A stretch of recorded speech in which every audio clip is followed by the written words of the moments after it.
week of learning Sparkles to Lasa in honor of all of the blocks that Hashem has provided to me, Jordana, and our family. Incredibly beautiful, thank you for all of our sponsors for your generosity, your commitment, and I will say with that, a tremendous is a plus of Hashem to be able to continue our journey in the second. Today's daf is Kufya Days 112. And we are picking up on Kufya the Aleph on the days, a lot of deep stuff on the days. Let's pick up 10 lines down from the top. That should be, just to be fair, we got much further, like 2 lines further than that. But we're so far behind anyway, we might have to just start from there.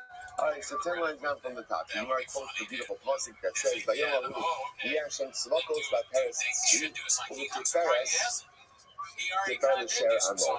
My life Teres Tzvi Uvitiferes Tifara Lo'osar V'Lo'osim Sola U'Mitavim Yeshua. So what does it come to mean?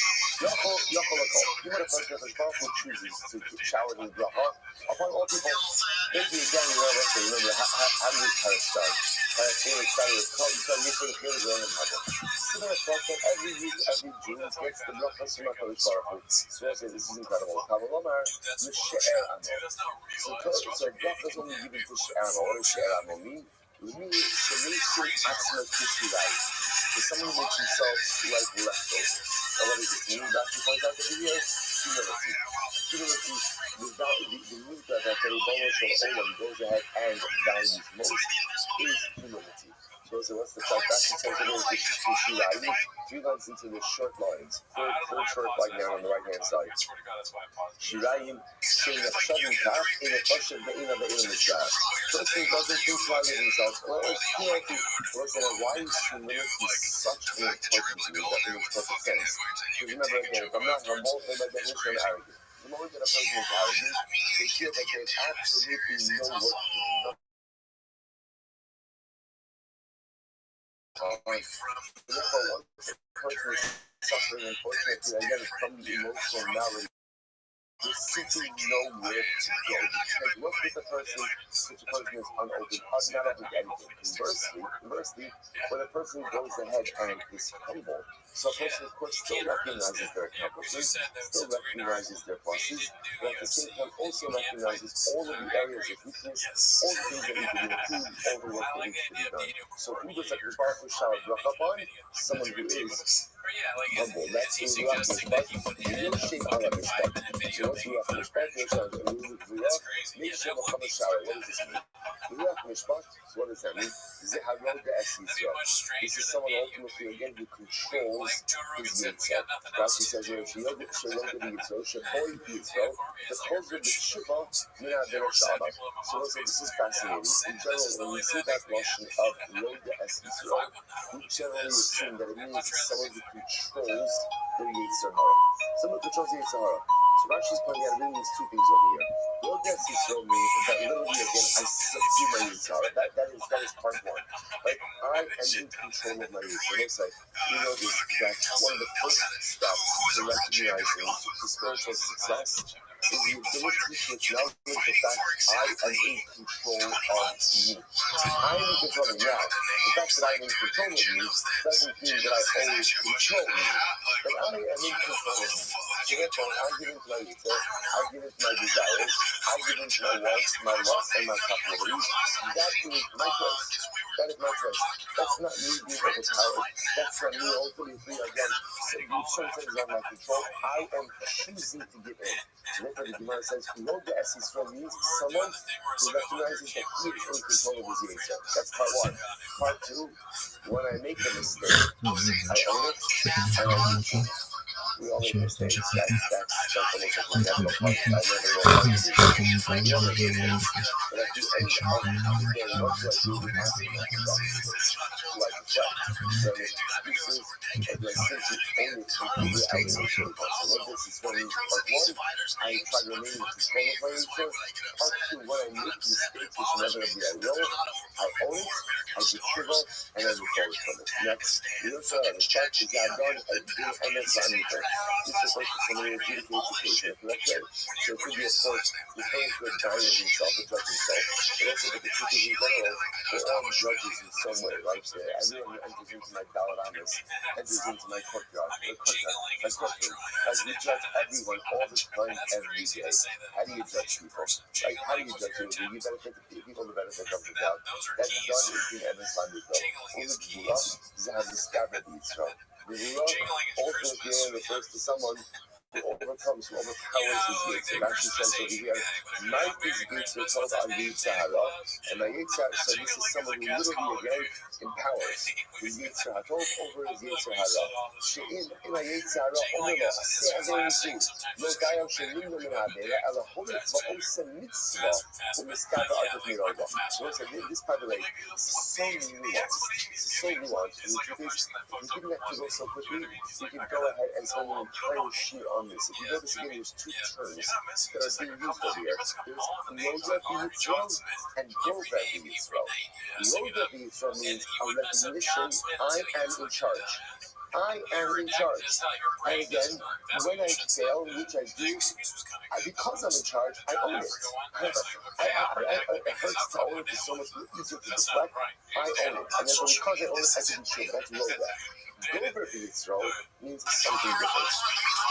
Gover B'Yitzro actually points out over here. It's got to be means, number one, someone who overpowers his Yitzhara. I have the one who desires the liberty to inheritance, but I overpower my Yitzhara. How do I overpower my Yitzhara? That I come inside trying to subdue me and trying to get me to sin. What do?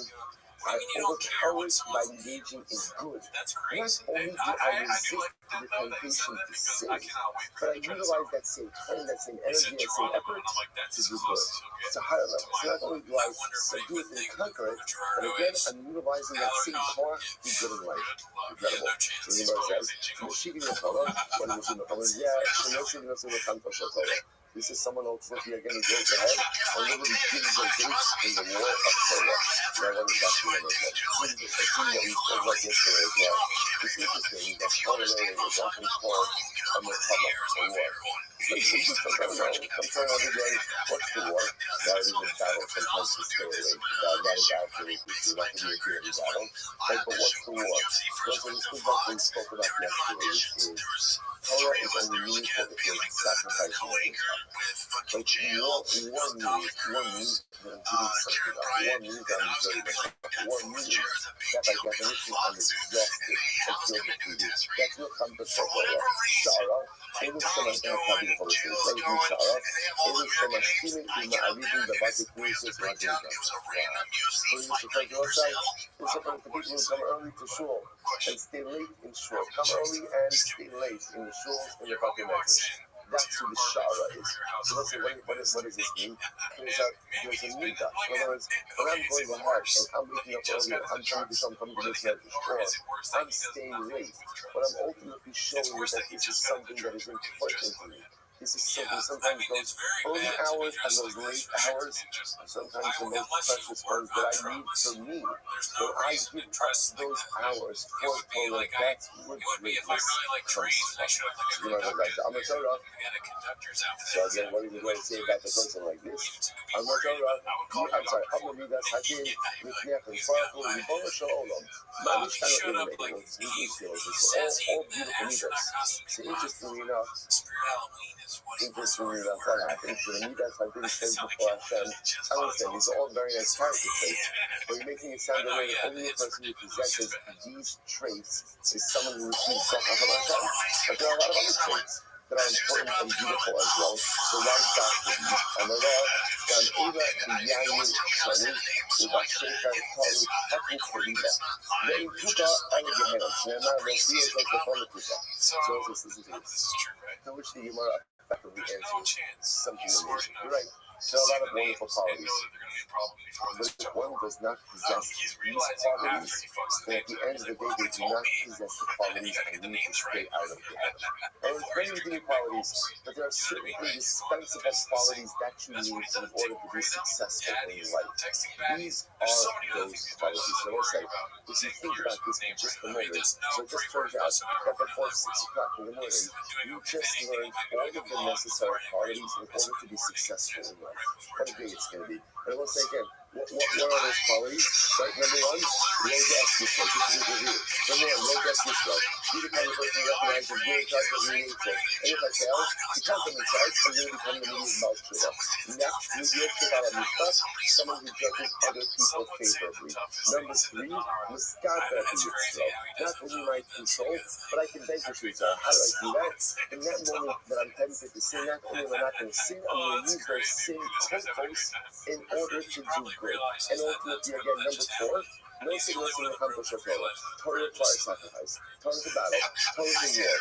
If there's no sacrifice in my Torah, ultimately I'm going to start to enjoy. And number five, wake up early and stay late in the desert and make sure that you are giving of your morning hours and of your evening hours.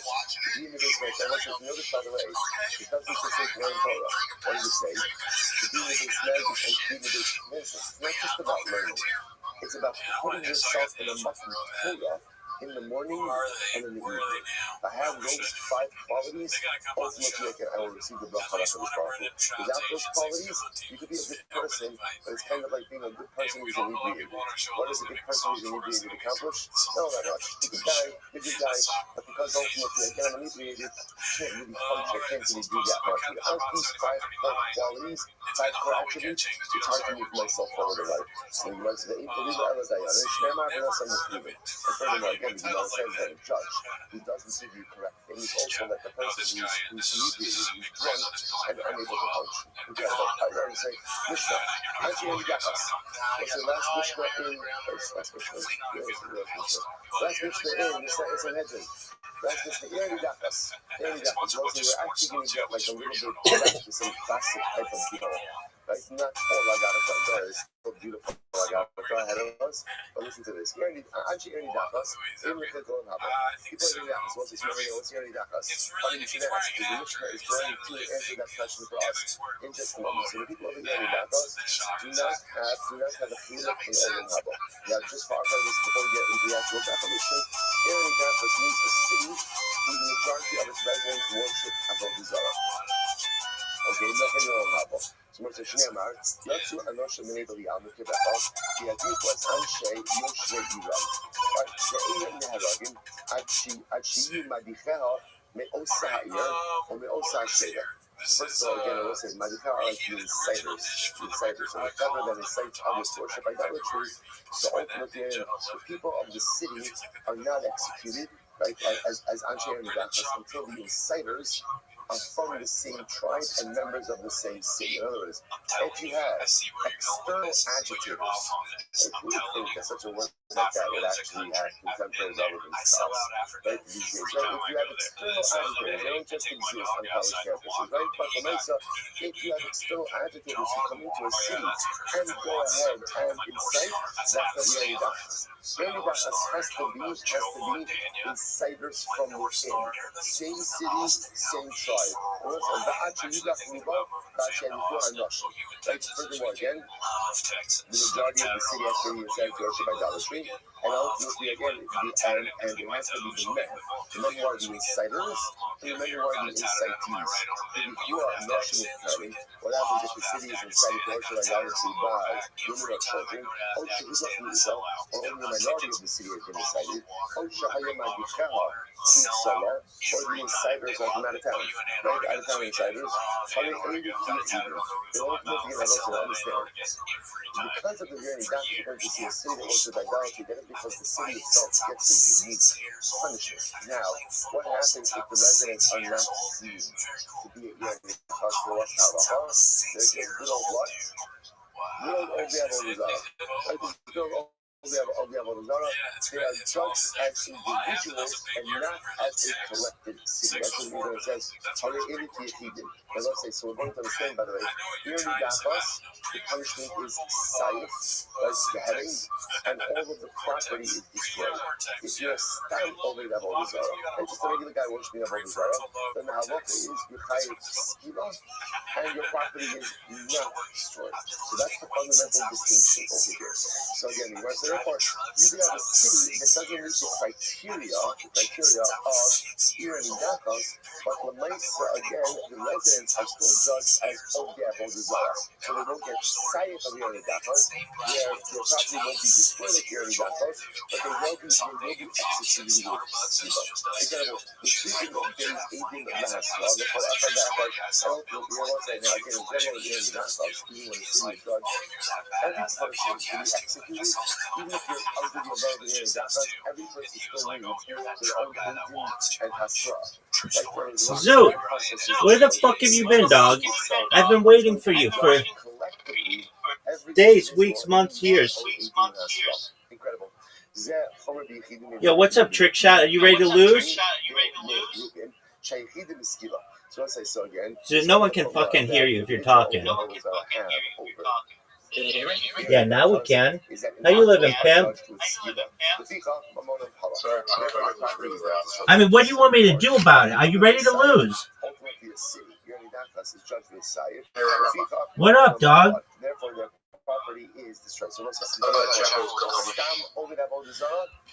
You were at Chapel's Comedy? Yeah, it's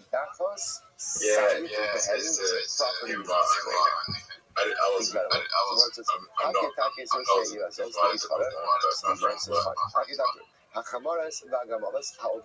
Okay, so do you get to go? Obviously, the whole cup of Irani Dachas is dependent on the majority of the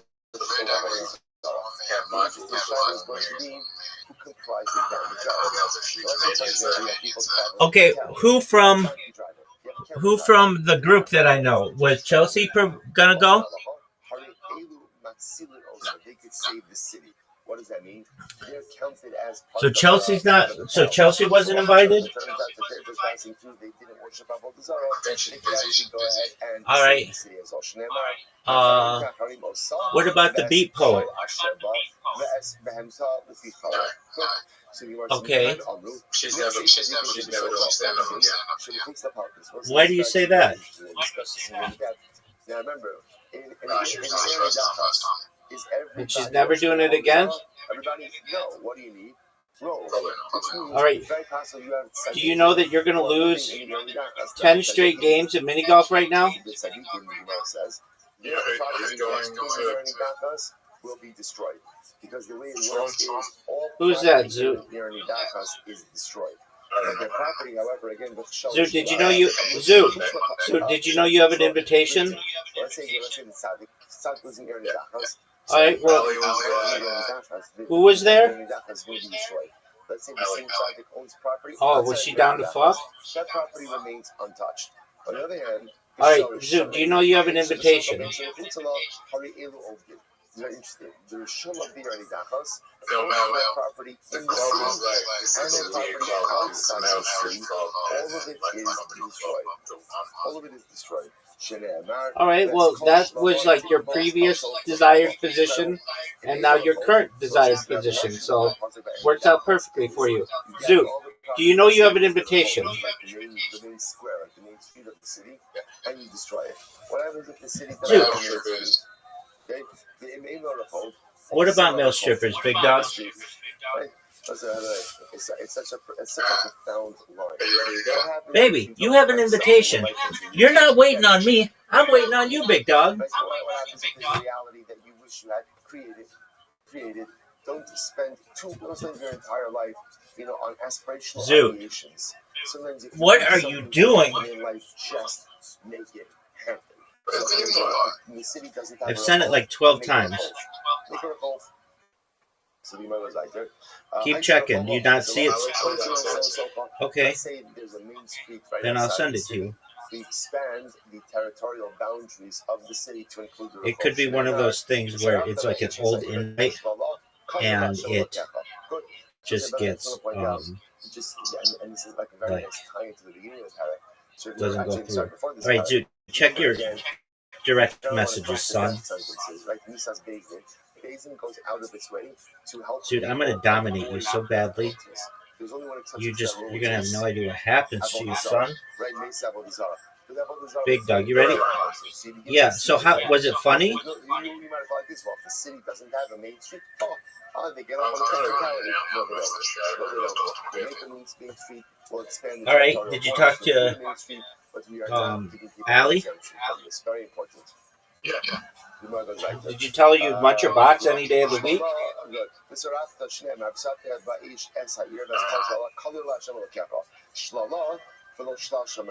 What do you destroy in the area? Zoot, look at this move. Of the residents, not property that belongs to HaKadosh Baruch Hu. What's property that belongs to HaKadosh Baruch Hu? Mikan Amru, Hekdeshos Shebo Yiftu. So let's say in the area Dachas, there's Hekdesh. So what do you do with that? I don't know if that was a smart move on my end. That's too hard. We'll discuss all this tomorrow. And if there's Maiso Sheni or look how great a shot that was, though, go Zoot. ahead and put it in like they put it in Sheamus. I'll probably say Are you gonna tell her that you? Are you gonna tell her that you'll munch your box? You do proper judgment in the area Dachas and destroy this city. That's what I like to hear, Zoot. That's the spirit, dog. So this is incredible. If you go ahead and you eradicate the area Dachas, How do you think that she would? How do you think she would respond? This is something that sometimes like is a little bit. It's difficult for us to reconcile with our modern day. Oh yeah, she would. Yeah, she would.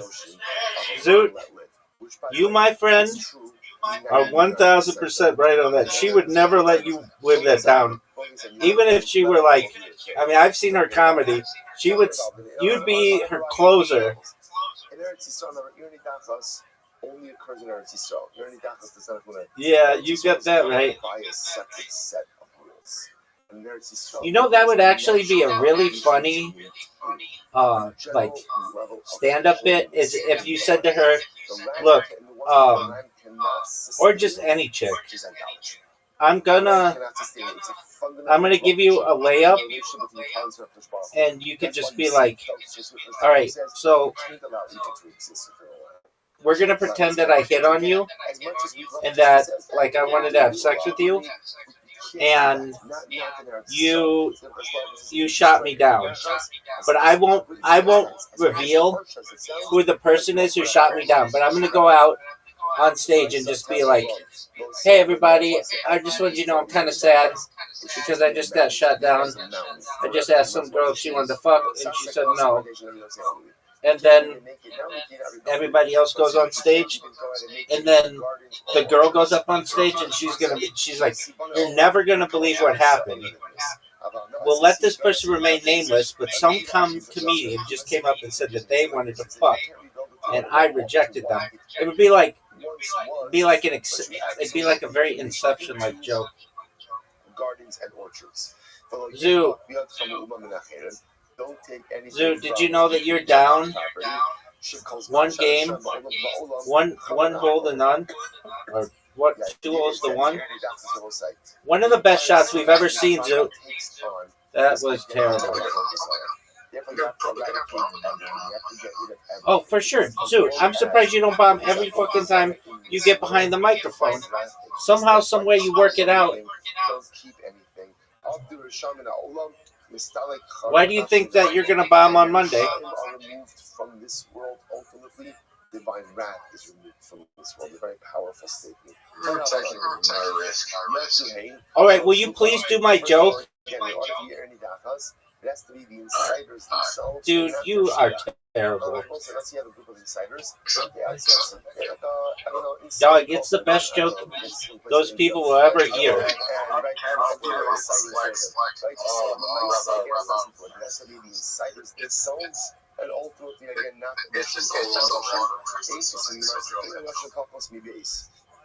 What are you talking about, big dog? The insiders have to be a group. At least 2 people inside. Nobody wants that. That's going to be terrible. Men and not women. Not women. Anoshim v'lo kitanim. Men and not the facts. Remember again, I just want to point out, keep on reinforcing. Obviously, if you All right. meet the criteria of Irani Dachas, And you're proud of that? It's gonna be like our interest in some ventures to if you don't meet that criteria, it's still a so they're going to be judged as individual levels. All right. Well, but isn't that somewhat true? It means ultimately, again, one of these insiders, these are people who have Okay. shirked the yoke of heaven off of their neck. Be careful. But I would say that that's more because you really like that game. Nothing against women per se. Would you agree with that assessment? Because the whole idea when I first played that's what it is. It's the spiritual cancer that is growing within you. Well, yeah, dog, because you don't know what it means to fuck a woman when you're 8. The concern is the influence is not from within our midst. Who is the influence from? From the nations that live on our borders. That's just not again. There's still liability and culpability for worshiping Avodah Zarah, but that's not Irani Dachas. Yoshe Iram, Yoshe Irakares. Leymar, so that's again, the insiders have to come from within the city itself, and not from another city.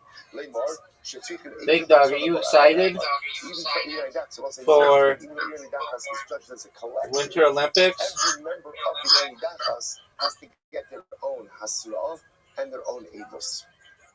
Okay, Itmar, they're both saying very interesting. Big dog. Side piece over here.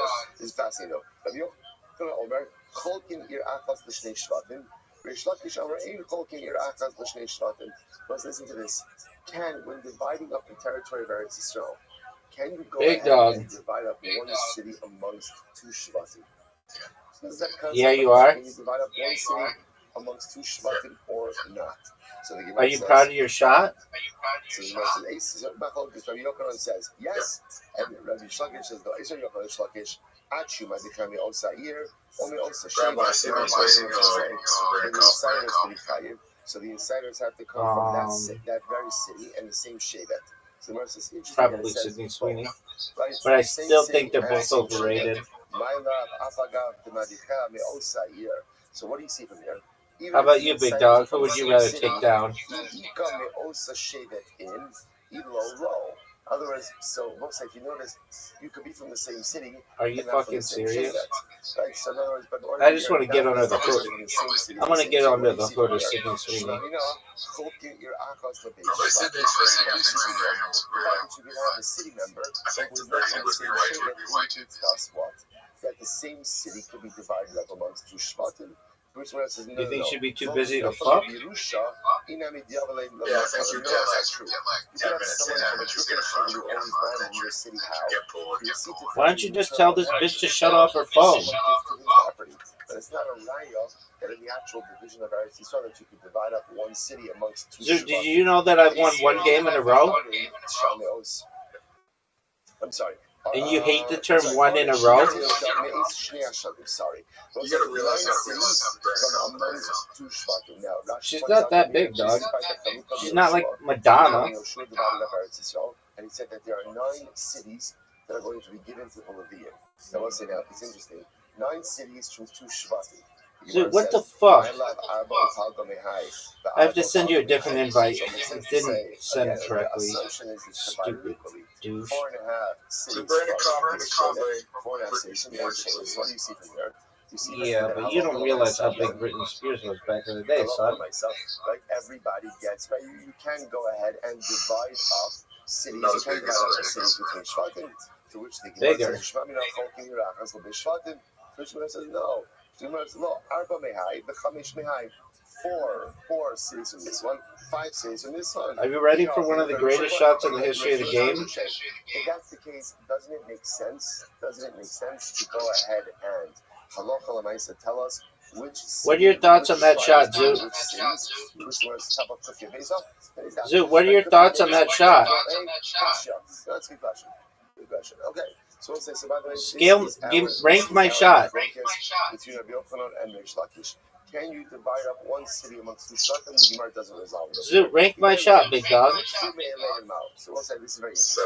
What happens if you have a Irani Dachas? You have a Irani Dachas, and the people were incited. That you have to hit the shot now? Basically impossible. No one came along and actually inciting them to worship Avodah Zarah. That bitch has some nice boobs. This is a self-motivated group, right? So they're self-incited. Right? In other words, Why do you hate her? They decided on their own to worship idolatry. So what's the halacha? Can they become an Irani Dachas or not? No. So you know, it says, on the one hand, they are deep on Rachmana, on one hand, the pasuk says that someone's inciting them, not that they're inciting. Why do you hate her? Or maybe it's talking about a case where even that they're inciting on their own. Which one is it? So remember again, the Mishnah said that if outsiders were women or children, it doesn't become so again, remember. All right, but like you're telling me if she would let you munch her box, she wouldn't? And if you see that Lamaisa again, that they're not high, so if you're from here, that self-incitement ultimately again doesn't create any dachas. Tusmar says no, that's actually not a fair Dog, would you munch her box? It's an excellent question. So listen, this is very interesting. When it comes ultimately again to women and children who are inciting, the Gemara's assumption over here is how compelling could it be? Okay, there you go. That's really nice of you to say, Zoot. That was really sweet. He is passionate about Avodah Zarah. Which I will say is a tremendous compliment, right? To women and children. It's fascinating. It almost seems like there's an inherent kedusha that exists within the relationship. Almost like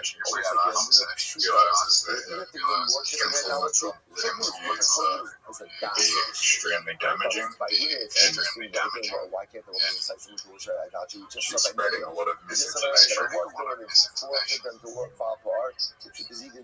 All right, well, let's say she wanted to let you live in her Malibu mansion on the ground of stolen land. Would you live there with her? The connection to Avodah Zarah is not going to be so strong. Therefore, I can't create an area that's fascinating. The first country I should be able to live in, All right, big dog. That could be a very strong connection to idolatry, and perhaps that does. Zoot, how are you going to do? Are you going to play really well? Are you proud of that shot? In order to be Dachas, there must be someone actively inciting the city.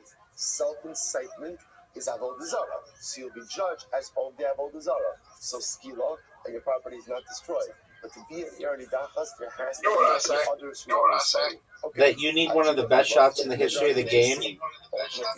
You need one of the best shots.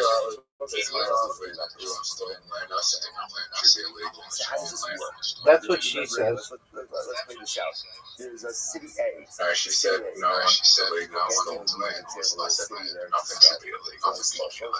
Oh, okay, baby. So you think you should be able to rape people on stolen land? We've learned our lesson about Lashon Hara regarding Eretz Yisrael. Not a good idea.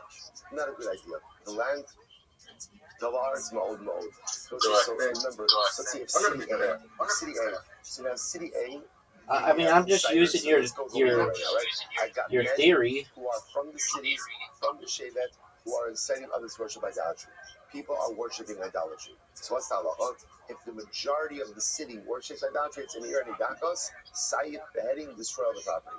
The problem is, right? Dog, do you want to see one of the greatest shots in the history of the game? On one hand, I have to really judge every individual and then figure out, do I have a majority? So how does this work, right? So Dog, this game is over. I'm up 2 games to none on you, baby. But you only get to collective judgment after you've I you can just kill the race. How does this work? So listen to this. I'm going to So, but you said that. How does this work? So you think that they should be able to rape? Here's what we do. Well, it's kind of All right, so you think they should be able to rape? Okay, I'm asking you. Do you think they should be able to rape? I'm going to go one by one. Again, we're not executing want to anyone. Why are we executing anyone? Because we don't know. If this indeed should be executed again with skila or with sight, right? Which one is it? But it says the judge hold himself, and then we'll see quickly. Well, aren't they going to do that no matter what? If we go ahead and we get to majority. Like if you say that you can do anything, people just start killing each other? Burning the justice. And listen, what does that mean? In halacha, one of the things that we have established is there's quick execution of judgment. Quick execution. In other words, if you're All right, so you're okay with rape if it's done on stolen land? It's going to be unnecessarily cruel to delay carrying out of it. Well, that's what you said. If somebody sends, mostly you see this, by the way, right? You see this like in our legal system, where like people sit on death row and like they sit like it doesn't make any sense.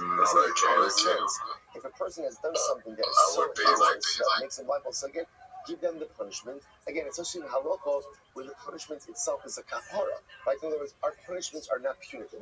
You better be careful with what you say here. Our punishment, like our penal system, is cathartically rehabilitated. Even a death sentence is cathartically rehabilitated. So at the end of the day, it's how long is this going to take? But that's not necessarily true. I'm not asking about that. I'm asking, are you okay that people rape on stolen land? This is interesting.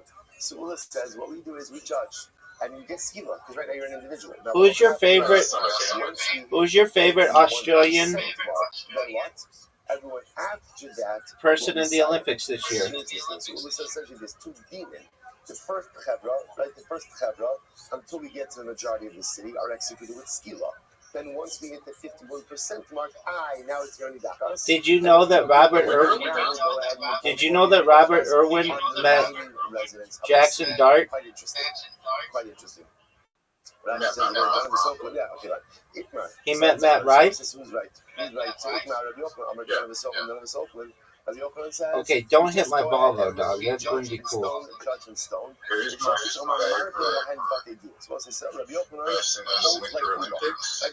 Yeah, dog. Then what we'll do is, again, we're going to judge, and as you judge the individual until we get to the 1% mark, and then it's going to be which says, it's interesting,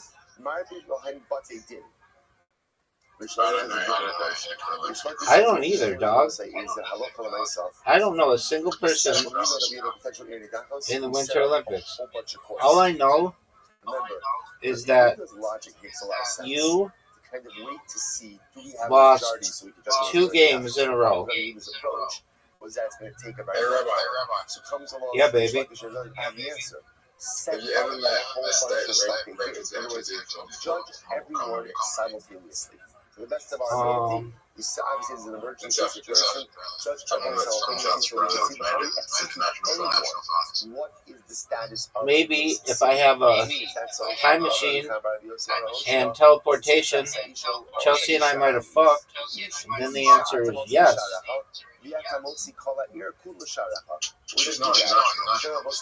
Oh, nationals? Oh. They're not equipped. Your local basin is not equipped to deal with maybe that Ferguson chick. in a manner that involves the entire city. I don't know. The lady who won from South Australia, her last name's Ferguson.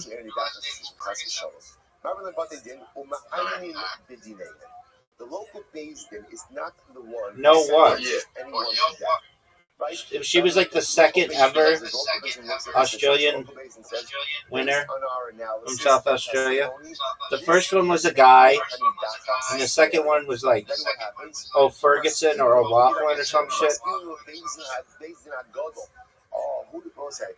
Who adjudicates Irani Dachas situations?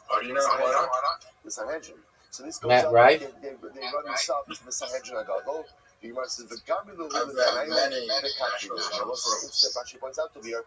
Have you met any national winners?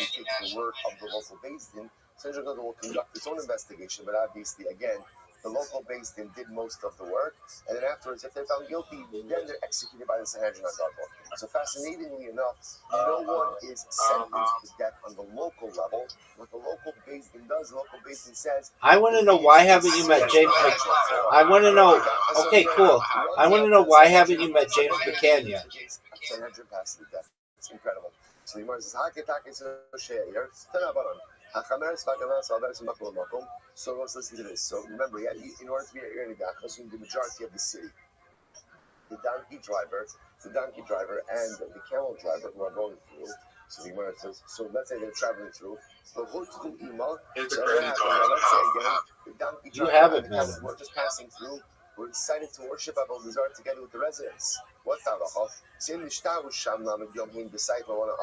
So let's say if they've been there, the donkey driver and the cousin for more than 30 days. No way you fucking make this. Therefore, they're executed. Hey, just don't even drive. If they've been there less than 30 days, That's a miss. then they're punished with skila, like a regular Ovid Avodah. Are you gonna go? And their property remains untouched. So it sounds like the 30 days is the determinant. If you're there for 30 days or more, you're part of the city. Less than 30 days, you're not part of the city. What did you say, big dog? City and be like a member of the city. Here's the house that I already here and did it stop. James McCann was? I don't believe you. Look it up. There's a distinction between being part of And the you town met him? and a resident of the town. Yeah. Residency only occurs Are you after sure? 12 months.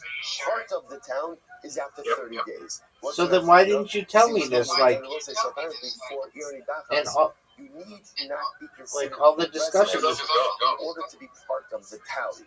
You just have to be part of the town. So you've met James McCann? He's been there for 30 days. It's about time. You just listen Yeah, to this idea. Okay, did you suck his dick? If you make an ether, right? I make an Yeah, ether. I'm not getting any benefit. Right, well that's what I figured you would have done, son.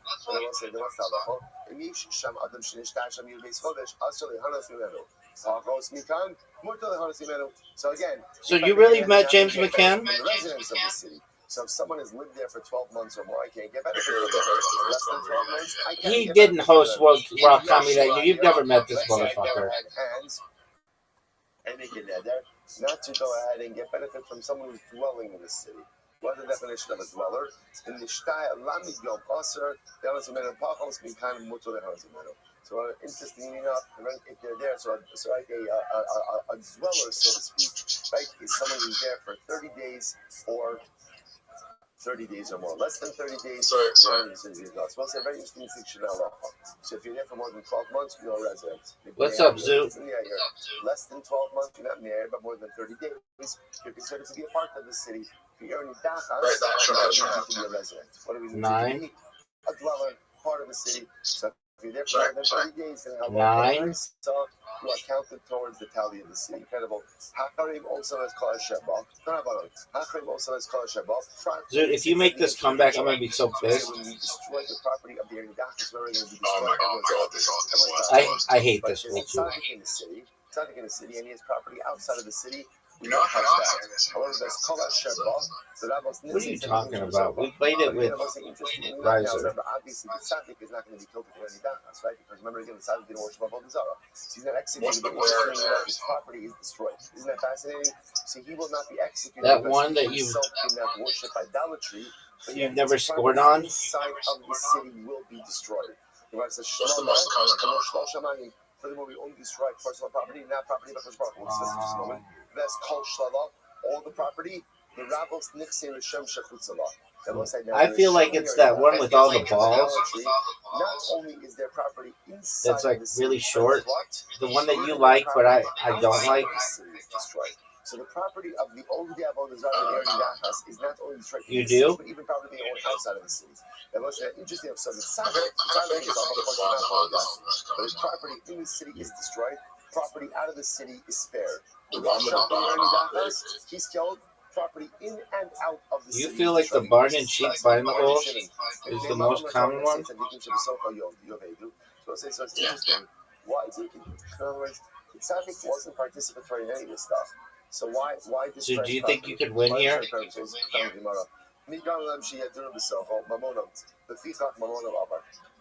is a tzaddik doing in the city? But what is he doing there? What is he doing there? Right? Again, let's say, obviously, if sin is doing that does not happen. That means there's something sinister happening in culture. What are you talking about? Oh, how didn't that go in, Zoo? There's only one thing. The one way you walk money, business. Business. You chose money over Oh, yeah, you think that one's common though? Oh, Zoot, you almost fucking shocked the world. Making you lose your money as well. But let's say the power of Too bad you just lost your third game, son. You lost your. Let's go. This tzaddik is living in the city. Whatever the whole If we penalize him, business that's called shalom tikbots. So we gather up all the property. The rabbis, so this refers even to the property of the Rishon that's outside of the city. So literally, we'll accumulate the property of the Rishon outside of the city, destroy that as well. That refers to property. Are you proud of that shot? Accessible in the same day. In other words, we're not going to wait days to get the property of the Rishon outside of the city. What it means is like this. Zoot. Russia has property. Zoot, you had an amazing shot. In the day, and we gather it into the Yoni Dakas and destroy it. We'll destroy that. If it's further away, we're not worrying about it. So in other words, like I'm not Christa. It's don't actually Yoni Dakas from Torah. So let's say Yoni Dakas, you have a guy Ruvain. So Ruvain unfortunately works that all designs. Probably Yoni Dakas. He's going to be killed. I'm making it. Destroyed. Let's say he's watching property for someone else, right? He has a pikadon. He's watching something for someone else. What's the halacha? Rabbi, I give you a dance later. So one second. Actually, it's not. It's not. So again, if Ruben's watching someone else's property from another city, then of course it's not going to be destroyed because that's not property of the Erni Dakas. So maybe it's the property of Ruben that is in a different city. We already just spoke about that.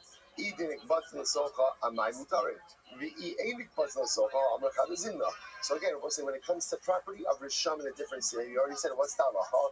That the property could be easily brought into the Erni Dakas within the same day. We're going to destroy it.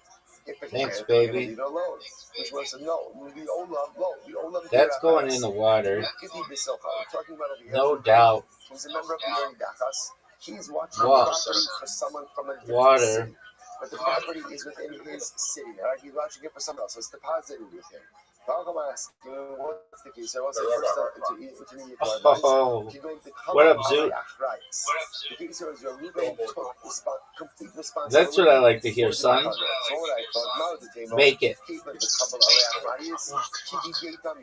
I would have thought that because Ruben's taking complete Hey, responsibility. Zoot, scoreboard. The property is like his. It's like he's the owner. And therefore it should be destroyed. Zoot, what are your thoughts on? What are your thoughts on? What are your thoughts on this shot? It's not destroyed. Incredible. I'm going to kiss the I think it's an advantage. An advantage? Okay. So let's say if you have an animal that belongs half to the resident of an area, Are you going to go? half to someone else, the animal is also.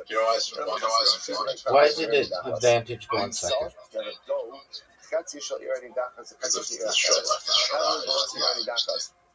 Someone in another city. You helped me. It's mutter. So let's say why the distinction? Very simple. My time of behemoth, my time of Baby, watch this ball go in. Oh, that's all. It's very simple. An animal doesn't lend itself to a clean division. So because of that, again, it's considered that it's an intermixed ownership interest, and therefore you have to treat it like every property. On the other hand, Scoreboard. though, is very easily divisible, and therefore we could say literally half belongs to the guy near the Dakas. Oh, I thought I had the lead. Beautiful. Got lap line? So this is very interesting. Obviously, you're destroying everything that you're No one knows what you're talking about. Doug, this is my best hole. You haven't beaten me on this hole. You haven't beaten me on this hole in like 69 straight times we've played it. It's us, sir. Oh, Rhino Room. At least does that have the ability The funniest person, J. Michael. Oh, yeah, Doug. I'm his fucking agent. The Torah says that you have to go and destroy it. No. Whether you go ahead and you shaft it or not. Maybe someday, though. Zoot. Zoot. What are you going to do, baby? Will take away the Nevela status.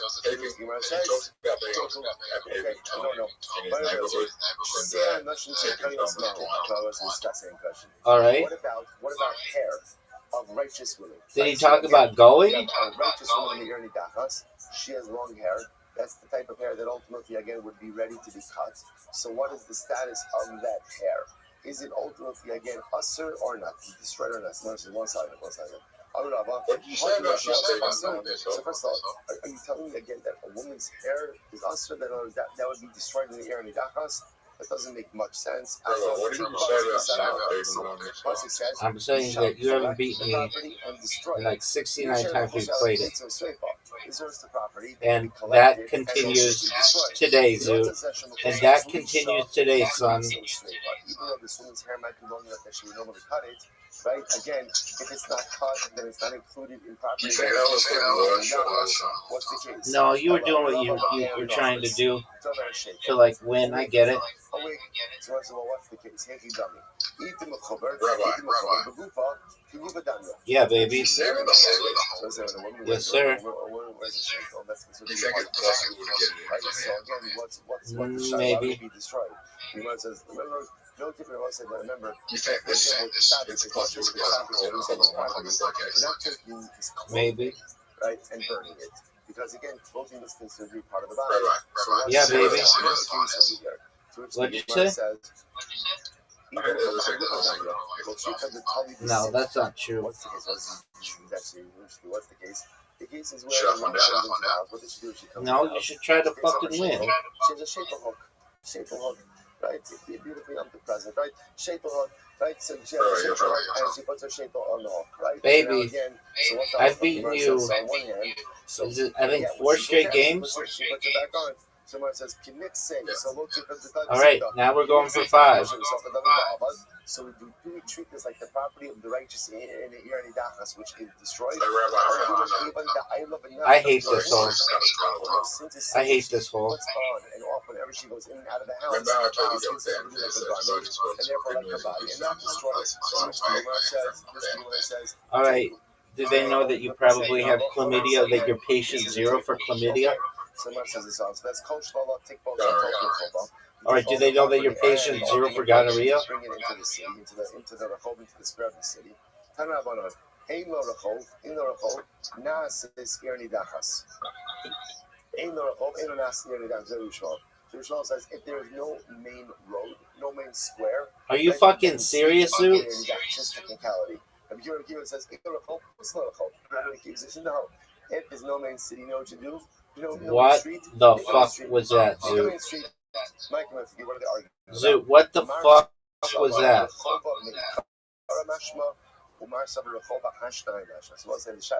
Zoo. It says you shall gather all the property into the main street. Zoo. So again, one opinion says what that means is it has to be a main square that already exists. That's the first opinion. That's Rabbi Shmuel. And therefore, if it doesn't exist, it can become an Ernie Dasas.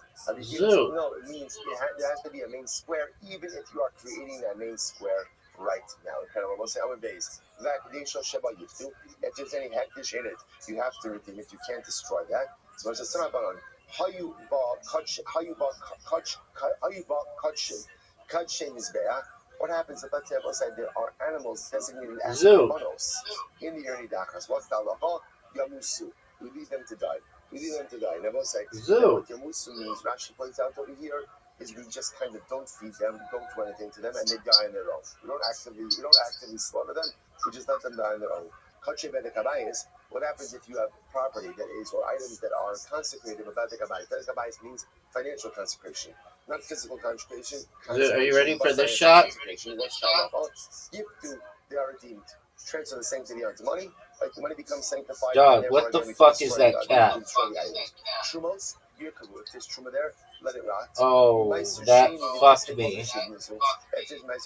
Or just say Kodesh. Again, holy writings, and ultimately, again, they're put in shame. So Rabbi Shimon says, Behemta, below behemas, bachar u'maiser. Rabbi Shimon says, the only animal that is destroyed is no animal, but not a behemah that's a bachar, or maiser sheni. Prat can't have hagdish, so Shalach comes to explain or maiser sheni money. How you bought Kadshin? Dog, F you. If you have carbonos in the city, you have to let it die. So the Gemara says, why do you have to do that? Scoreboard. Develop a home, then redeem it onto money. Let the money go. The animals can be killed. That's a miss. It's one of the worst shots we've ever seen. Exactly, Zoot. Scoreboard, baby. Tomorrow we actually have a very manageable block. Is that right? We're not really on the base. Zoot, look how good a shot that is. And you need one of the best shots in your career. And you didn't get it. All right, have a great day, everyone. You're still worried about that shit?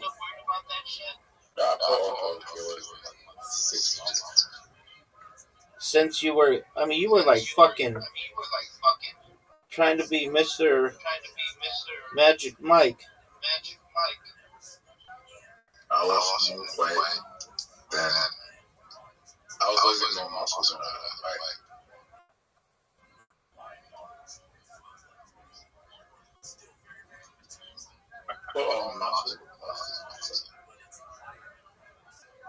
So you don't want to be a male stripper anymore? All right, so good morning. Good morning. Let us begin by thanking all of our sponsors for this morning's show. To thank our Talmud Torah sponsor, our annual Talmud Torah sponsor, for Top Shin Pei Hey, the Tulsi Mishpach of Eretz for dedicating all of the Shiva this year. And it was close of the Torah's troubles for Am Yisrael.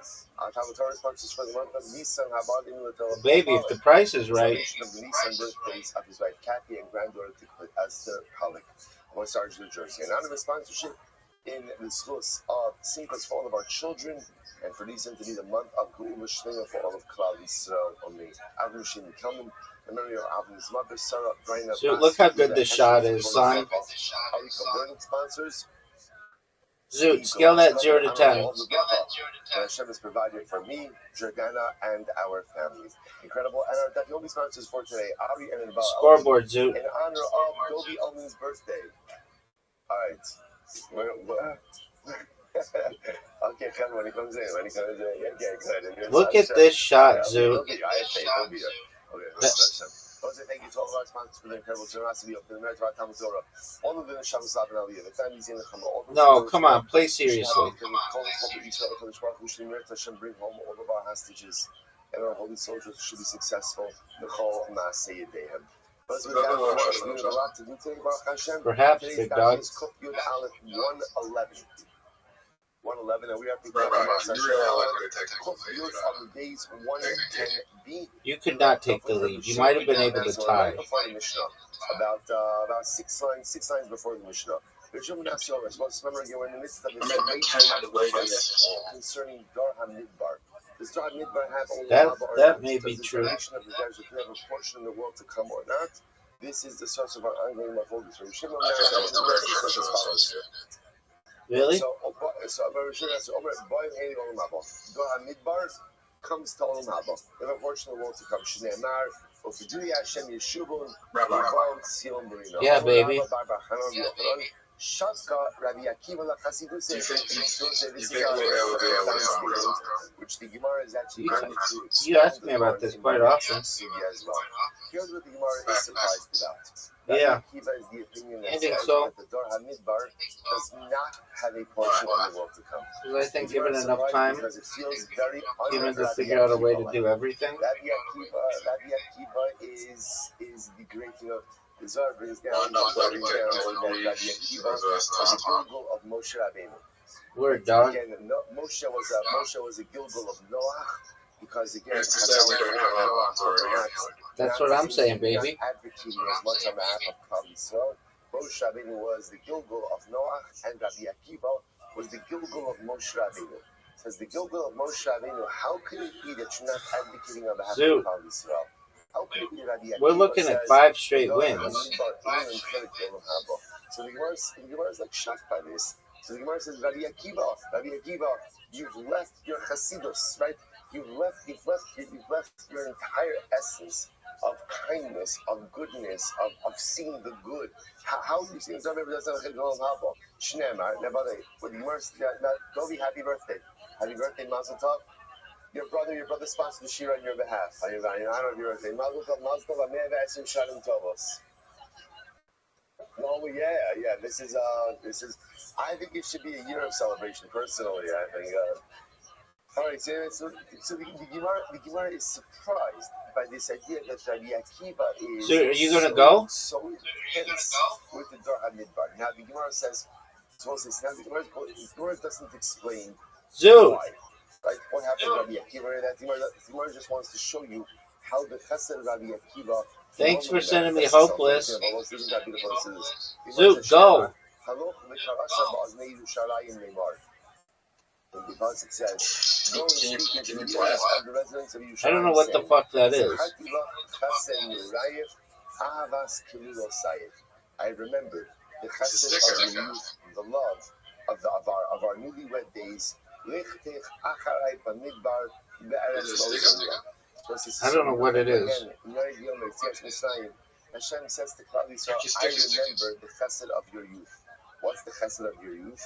That you followed me into the desert, right? Into an uncultivated land.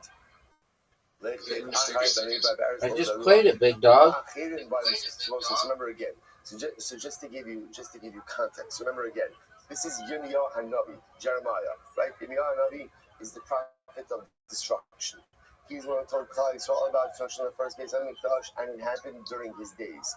So remember again, he's telling Klal Yisrael, don't worry. As much as Hashem is going to destroy the base of Mikdash, He will always protect and love you. Why? Because Hashem. Zoot, what are your thoughts on losing? What are your thoughts on?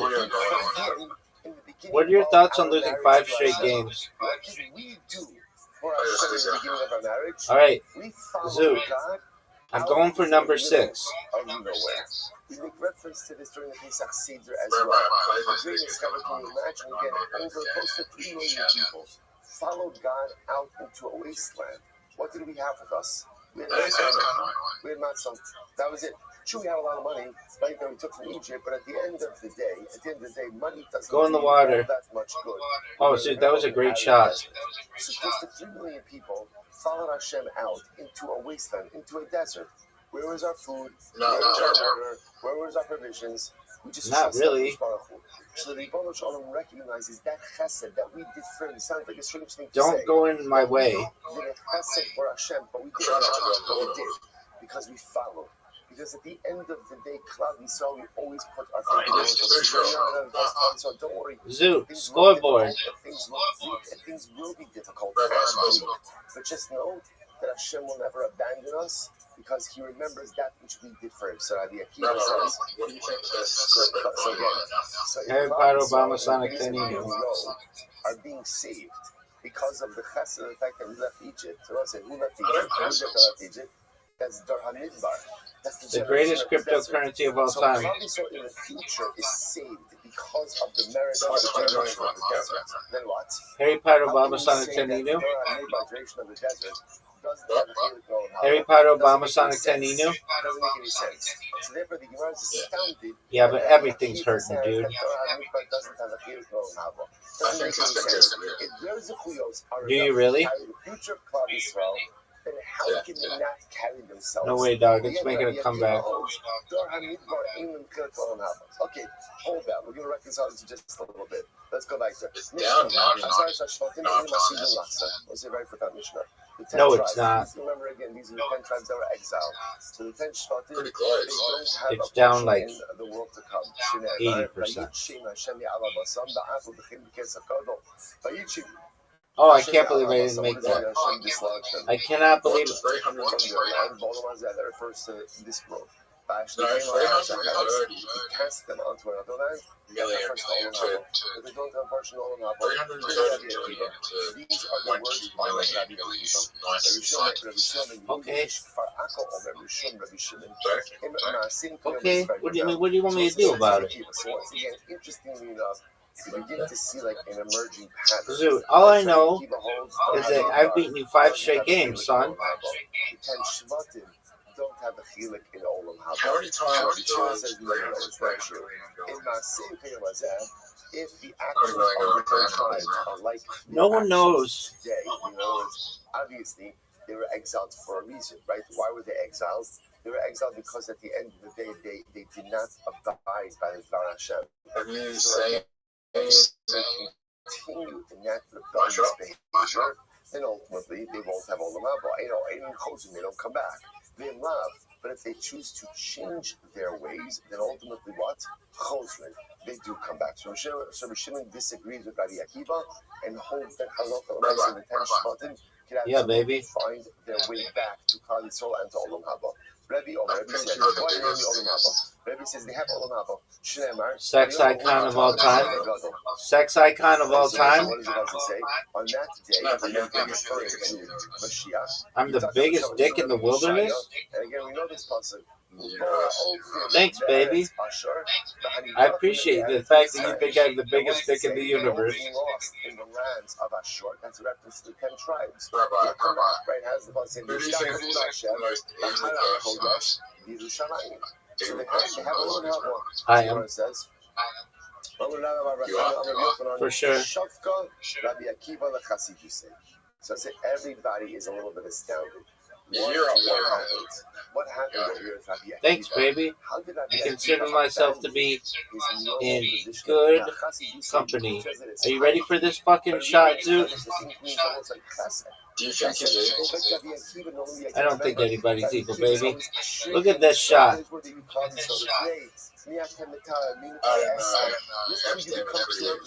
All right, well, did Epstein lose 6 games in a row like you did?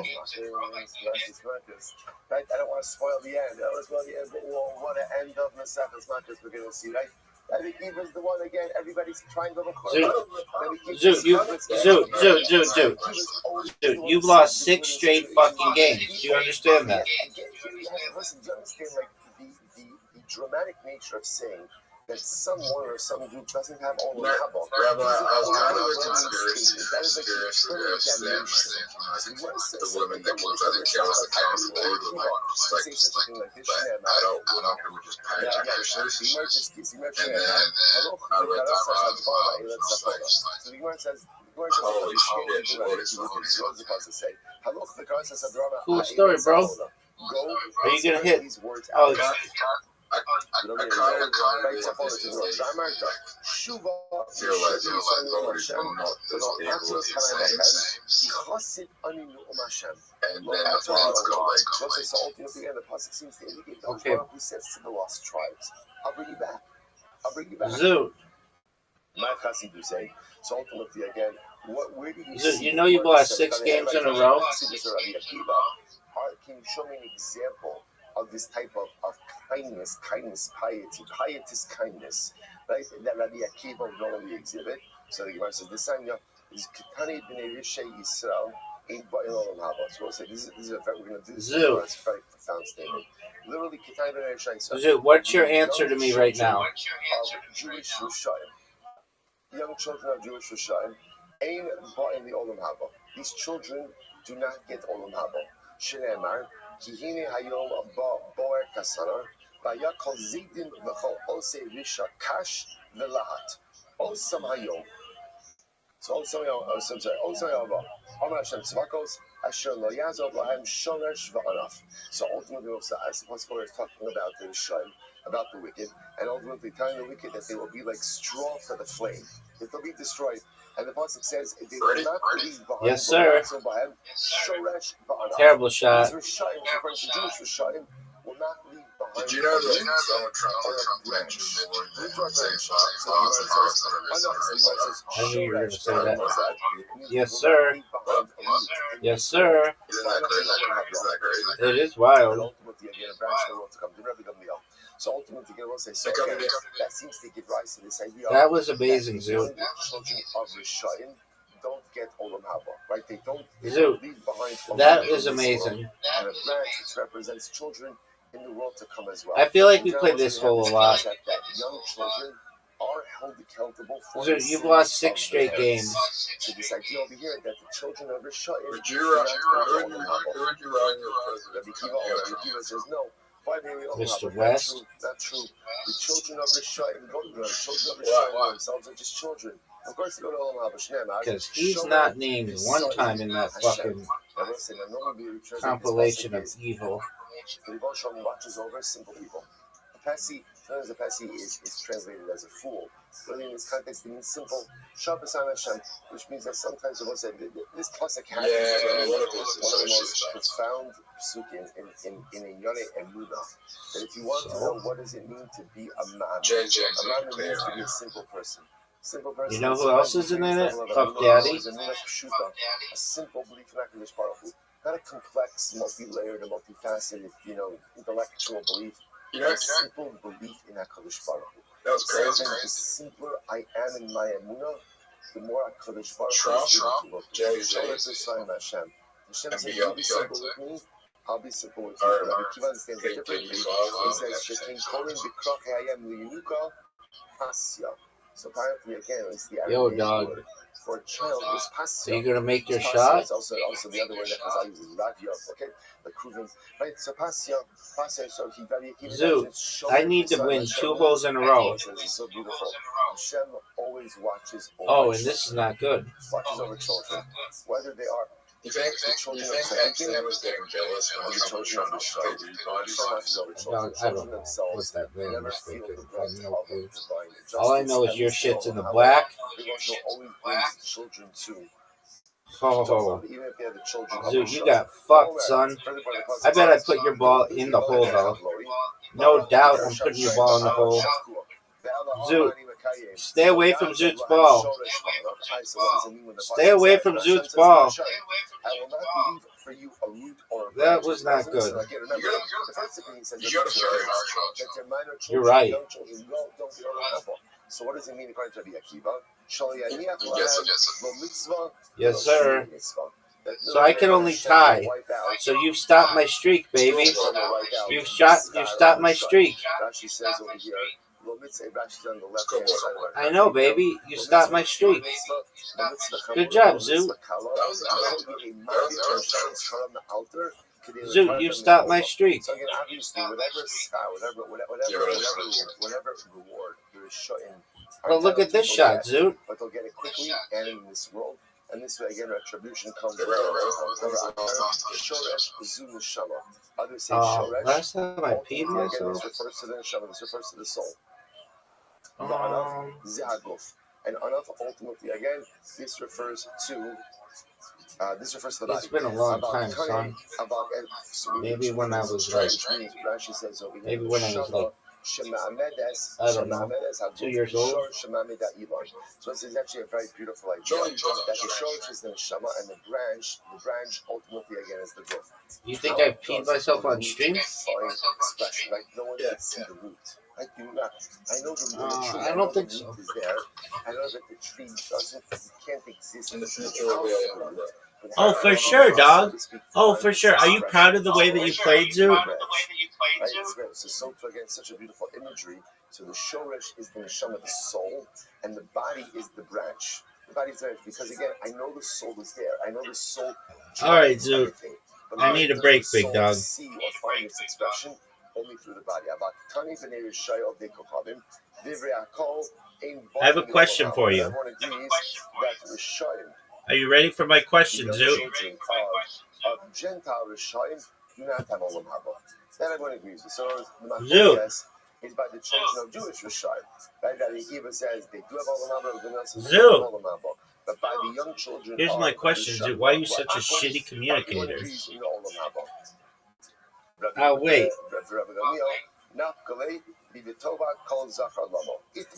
Okay, so what says now this gives rise now to a different discussion. Which actually before we go on, just this whole Rabbi Akiva, and like Zoo. So what do you do with this? So first of all, there's two people. Why are you such a shitty communicator? No, we're done, baby. It comes down hard. Number one, the one says No. Perhaps what Akiva says is like this. There's room for chesed everywhere. Do you want to do a trick shot? All right, and then I need a break. On a silver platter, and you are comfortably told, and a person isn't ingrate and doesn't recognize All right. that. And doesn't Are you excited about the Winter Olympics? Ingratitude, like for that level of behavior. You know I'm going to make sure that you keep track of it every fucking day. Everything Rabbi Akiva had in life, he had to work for. Everything Rabbi Akiva gained in life came only as a result of incredible Zoot. Nothing was easy. Nothing was I mean, there's the ancient Greek ones, and then most recently, 1896. Zoot, this is 9-ball, son. This is 9-ball, son. When people have a life like that, they become like very bitter. They become very disillusioned. Right? They see other people who have a lot. They have very little. But that wasn't Rabbi Akiva. Rabbi Akiva had the most incredible worldview. But the one thing Rabbi Akiva could not tolerate is people who had all the opportunities in the world. Look how sick this shot is, Zoot. Show gratitude for those opportunities. Zoot, baby, you're up. Big dog, you're up. I don't understand. You go from Pixar to Mitzrayim, and for 40 years after, he sustains you. Zoot, that's a terrible shot. I'm telling you right now, one of the worst shots we've ever had the opportunity to witness. Everybody thinks that's a bad shot. One of the worst shots ever. In the history of humankind, no one will have ever thought that that was a worse shot than that one. Zoot, are you ready for some sexiness? Zoot, it was a bank shot and it was sexy. And you know it was sexy.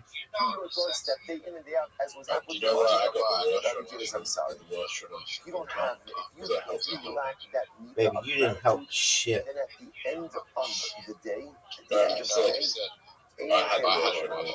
Such a person like that, I'm sorry. Just you don't have a feeling for the Olam Haba doesn't have room. Same thing with the 10 Shvatim. Zoot, what are you going to do? What are you going to do? That was one of the worst shots I've ever seen. And once again, you exhibit that ingratitude. I'm sorry. We can work with any idea possible. But if you're an ingrate, if you lack the ability to understand the concepts of emotional living right to your door, for that, there is no Olam Haba. For that, there's no, and I think perhaps that explains Rabbi Akiva's position as to come down there between Dar Midbar and Aseres HaShvatim. Because really those are the instances where you see Rabbi Akiva coming down hard, that shared midah of ingratitude. Zoot, terrible shot. One of the worst shots we've ever seen as a people. That's almost irreparable. For that, there's no Olam Haba. There's another part on Dar Midbar, but if we have time, we'll come back to it at the end. Penalty? Why did I get a penalty? Why did I get a penalty? Oh, I had to hit the 3-ball first. Oh, that's some bullshit.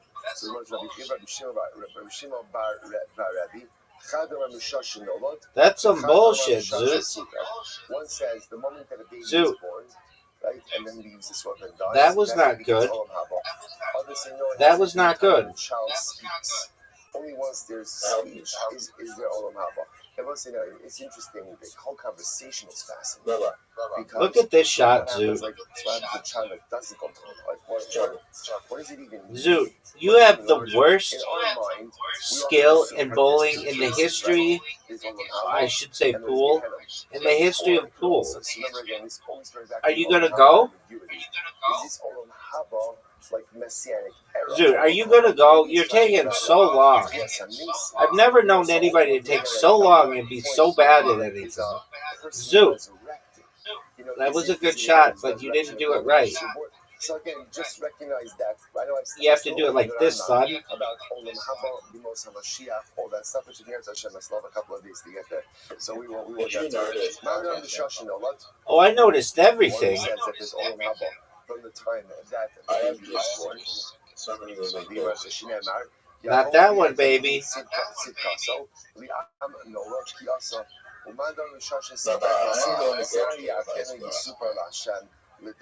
Okay, so this is a fundamental focus over here. So the Gemara goes right there. So no one knows what you're saying? No, there's Olam Haba for the baby. As soon as it's conceived, everyone just knows that you are making terrible shots.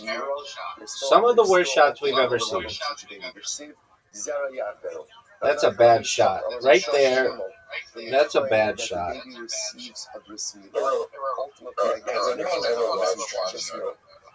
Yeah.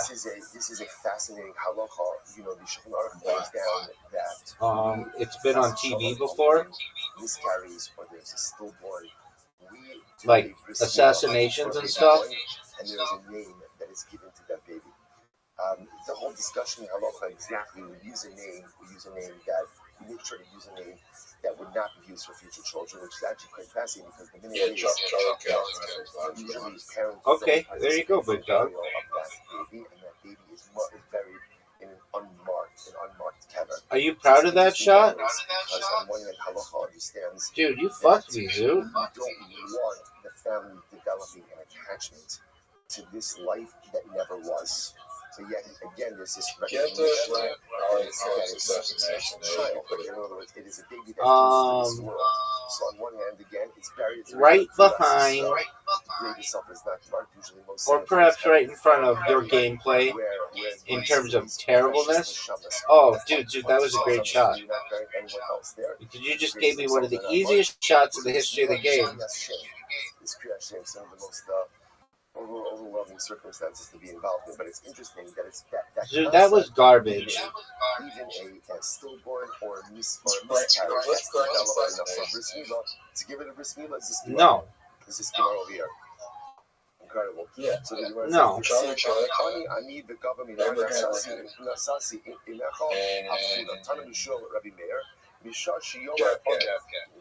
How about you go? How about we rank how quickly you hit the ball? Zoo, look.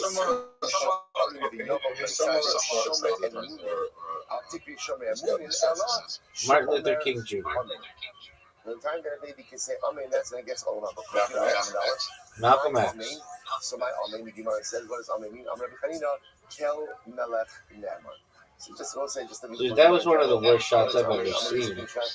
Ultimately, again, our God, Kel, is a trustworthy king. Kel melech ne'eman. Right? Rashi says over here, name a chick who's been assassinated.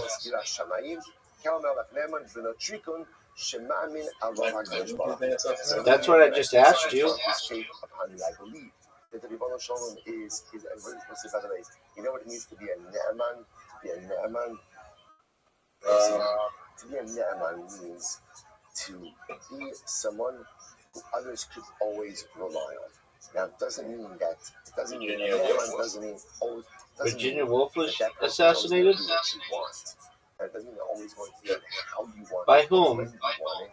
But it means that at the end of the day, you believe that person, that entity will come through. What does it mean? God, you're not even making sense. Always has my back. Does it mean that he's going to do what I want him to do, how I'm doing it? Are you going to go? I'm just me. I absolutely believe that at the end the author, Virginia Woolf? The Ribbon will always come through. She was like in the 1800s, dog. The interesting enough, right? Virginia Gouffre. Virginia Gouffre. What is it? Yeah, right? They are little. I think that they are the bakery openly. I was gonna say, how the fuck do you know who Virginia Woolf is? Why do you think the CIA killed her? All right. Big Mar goes back there. Rabbi Chanina, it's good. Eva Shaul now. She's once in Mark over here quotes another pasuk. Okay, let's say that I'm so this idea over here. So remember, there you go, big dog. Figure out with this Gemara. We have to figure out with this Gemara exactly.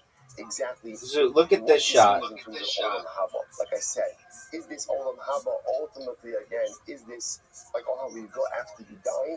Is this Olam Haba like it's by the way, they were talking much more about Tchias HaNesim. And essentially, the Gemara is asking at what point is a person resurrected? Like if a child is miscarried, a baby is miscarried, like is that? So if Maria Antoinette were alive right now and requested that you specifically eat her box, do you think you would? When it comes to Olam Haba itself, you see there's another. That's my boy. We'll talk about that. Talks about how HaKadosh Baruch Hu she was just some bitch. Children who die. The children who die young,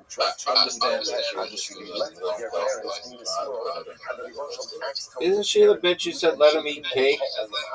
In the afterlife. So again, we'll have to see the Rambam with all of this. So goes like, yeah, dog. Oh, that doesn't count. Now, here, the Gemara is quoting the pasuk from Yeshaya. This pasuk seems to be talking about Gehenna. I think they killed her. Like people killed her. I think they beheaded her. Or maybe her husband beheaded her. Dog, I fucking lose track of this shit. Has opened her mouth. The Gehenna has been widened. Opened its entranceway wider. So who does Look Gehenna? at this shot. So it's a pretty scary Gemara. But it's like it says. Dude, did you know that you're down 30-0? And I want to know what your thoughts are. Going to Gehenna. At least we'll be together. Make this shot, Dude. Before you say anything, make this shot. Says, no, I do not like that interpretation. Oh, what? That didn't count? Does not like that interpretation. Oh, you got fucked, Dude. What ball do I hit?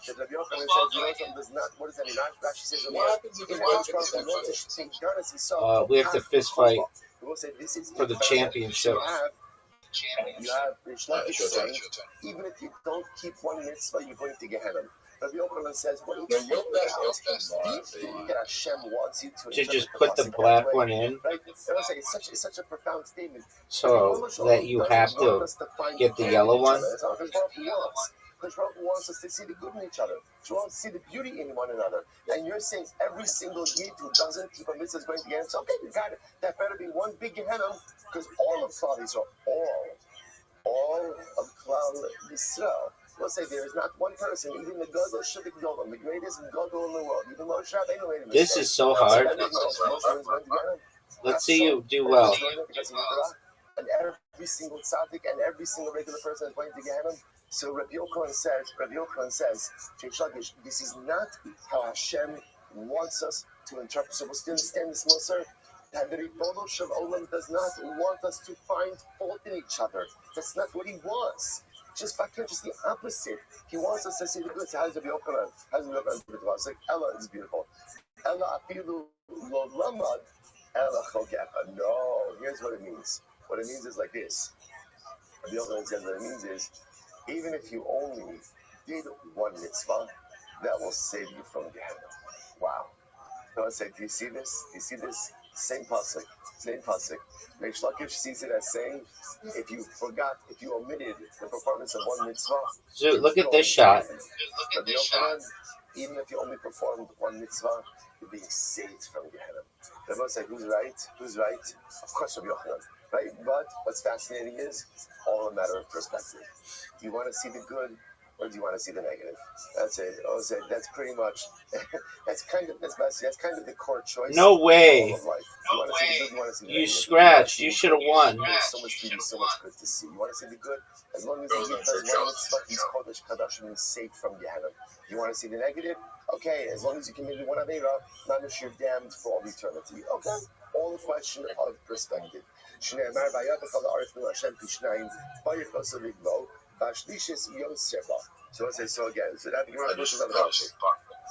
what is this? Dude, just make the shot.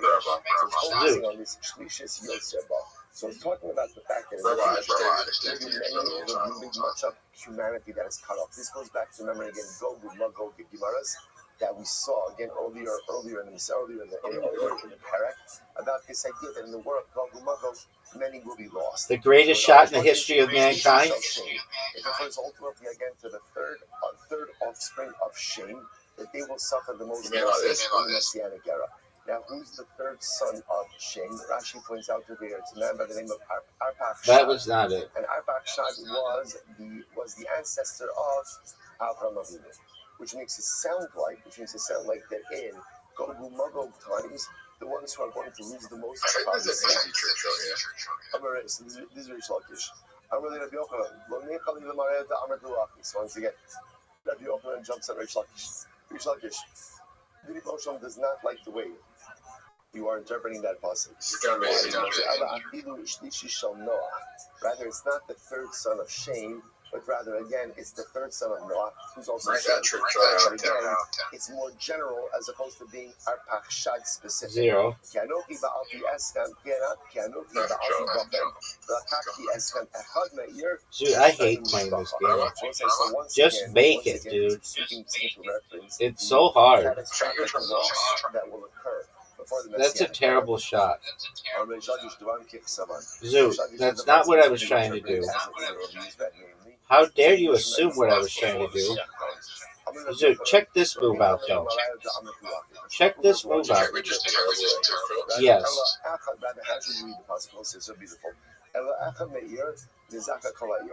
One person from the city. Zoo, you're up, big dog. Two from our mishpacha could go ahead and save the entire mishpacha. Both say, which means sometimes we go through life and we think that we don't matter. Dude, that's a terrible shot. I'm just gonna be honest with you. It was really unimpressive, and it was also bad. And at the end of the day, again, one person could save a world. One person could save a mishpacha. That's what you wanted to do, baby. The biggest pimp of all time. Bingo. So, what are your thoughts on my shot?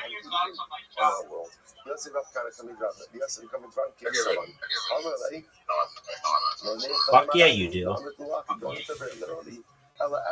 Alright, Drew. I want you to know something. I beat you. Or tied with you. In a lot of games. And I love playing with you.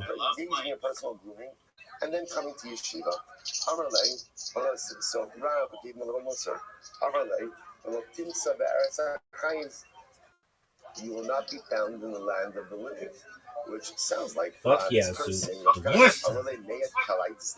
I guess you're cursing me. I don't understand that. It was just the shampoo. Glad to hear that fucking Indian chick coming up. Throat fist. I'm not cursing. Rather, what am I doing? I'm telling you a puzzle. What is the puzzle teach us? Torah cannot be found ultimately again, literally translated upon someone, ultimately again reading the Torah, who's in life himself. Torah is not found in people whose primary occupation is the pursuit of personal comfort. Like sometimes we go through life and our goal, what's my goal? I want to be comfortable. And again, that's in every area. I want to be comfortable materially. I want to be comfortable personally. The goal is I want to be comfortable. That's all.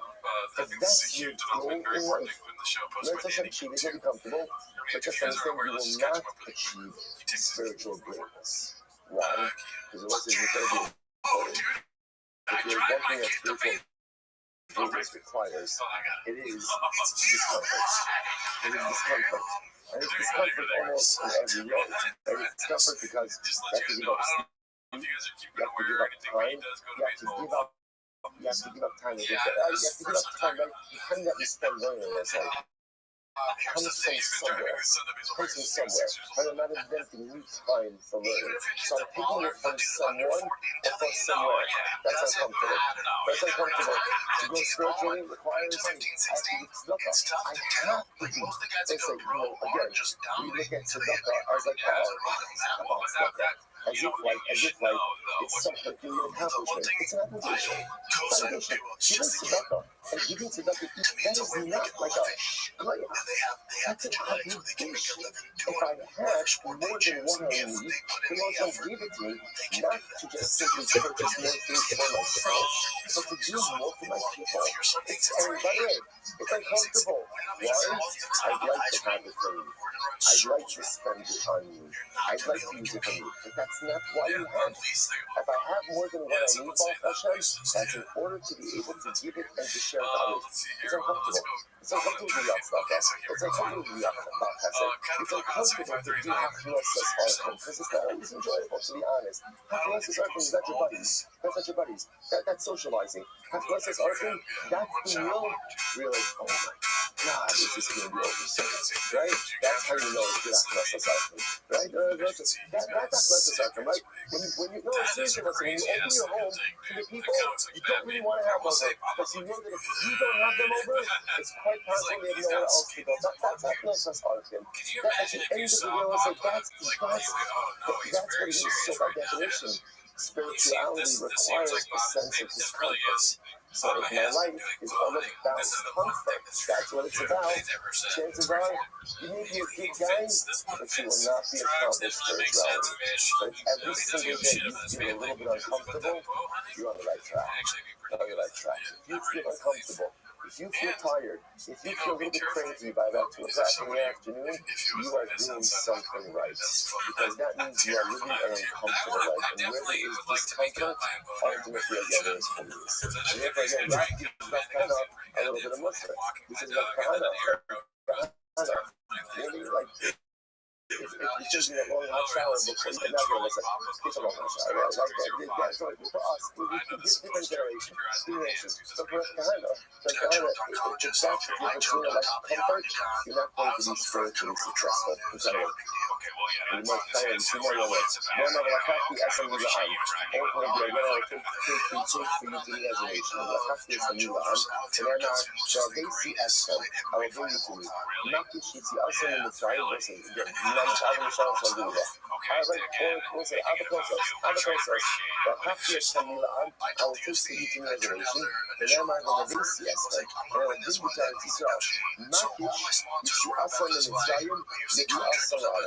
It compares Exodus to ultimately again entering Israel. What's the comparison? Not the awesome Aretz Shnayim Samachim. Yes, I just remember again. Remember, if you came into Israel, 2 people, 2 men out of 600,000. Remember again, it was Talmud and Yoshua. Talmud and Yoshua were the only originals. Right? The only originals who come to Israel. Obviously, the people below 20, but remember again, the people below 20 didn't leave Egypt. Right? So the only people, this is incredible to think about, the only people who left Egypt, who actually entered into Israel, was Kali, Yifuna, and Yoshua. And Yoshua. Mitzi Atzan Mitzrayim, Nisan of Velo, Shnai Nisan of Velo. Shows us again, remember, only a fraction of Klal Yisrael left Mitzrayim as well. Like Rashi points out that from Mishin, only 1/5 of Klal Yisrael left Mitzrayim. 4/5 died during the month of Kosher. Very overwhelming. Shemai Amar, Ba'ansa, Shema Kiminu Ora. If you know what Listen Eretz Yisrael, Anya Rabbi was very clear. Hamachos was a very profound Gemara. He says it's like Hamachos. So one time I went to Alexandria of Egypt. Matsasi Zaki Echad, and I found an old man. So again, Rabbi Yossi is going into Alexandria. I found an old man.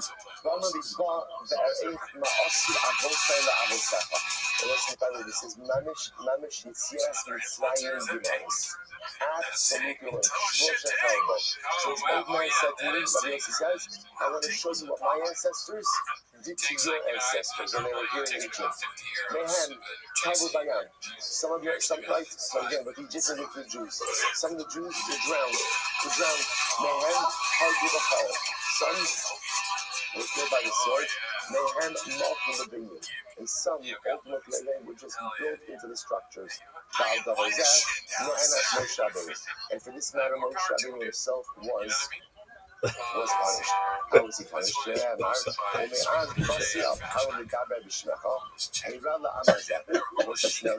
is the incredible Gemara. Remember, this is the end of Parsha Shemot. Remember, Moshe Rabbeinu, this was his first interaction with Paro. He comes armed with this beautiful message of redemption. And what does Paro say? Paro says 2 words. Tichbat ha'avoda. Let them work hard. It takes away the straw. And Moshe Rabbeinu is totally dumbfounded. And you cannot believe what just happened over here. He says again, I came to Paro, speaking in your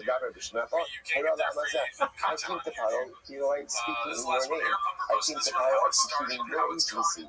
And since I showed up at the end of the day, things only got worse. All after this powerful. So listen to this. Moshe Rabbeinu is very taken back by Moshe Rabbeinu's tone, which I will say, by the way, I feel like that is a tremendous mistake. Sometimes we have to say something different.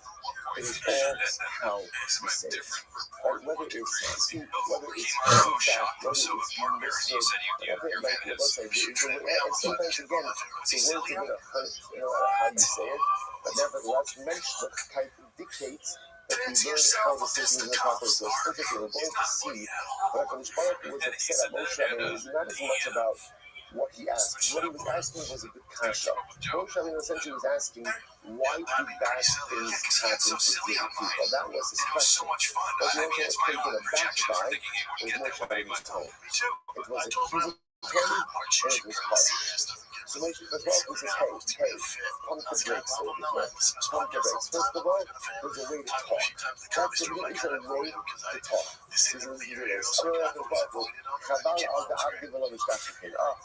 They certainly don't make them like they used to, as it was translation.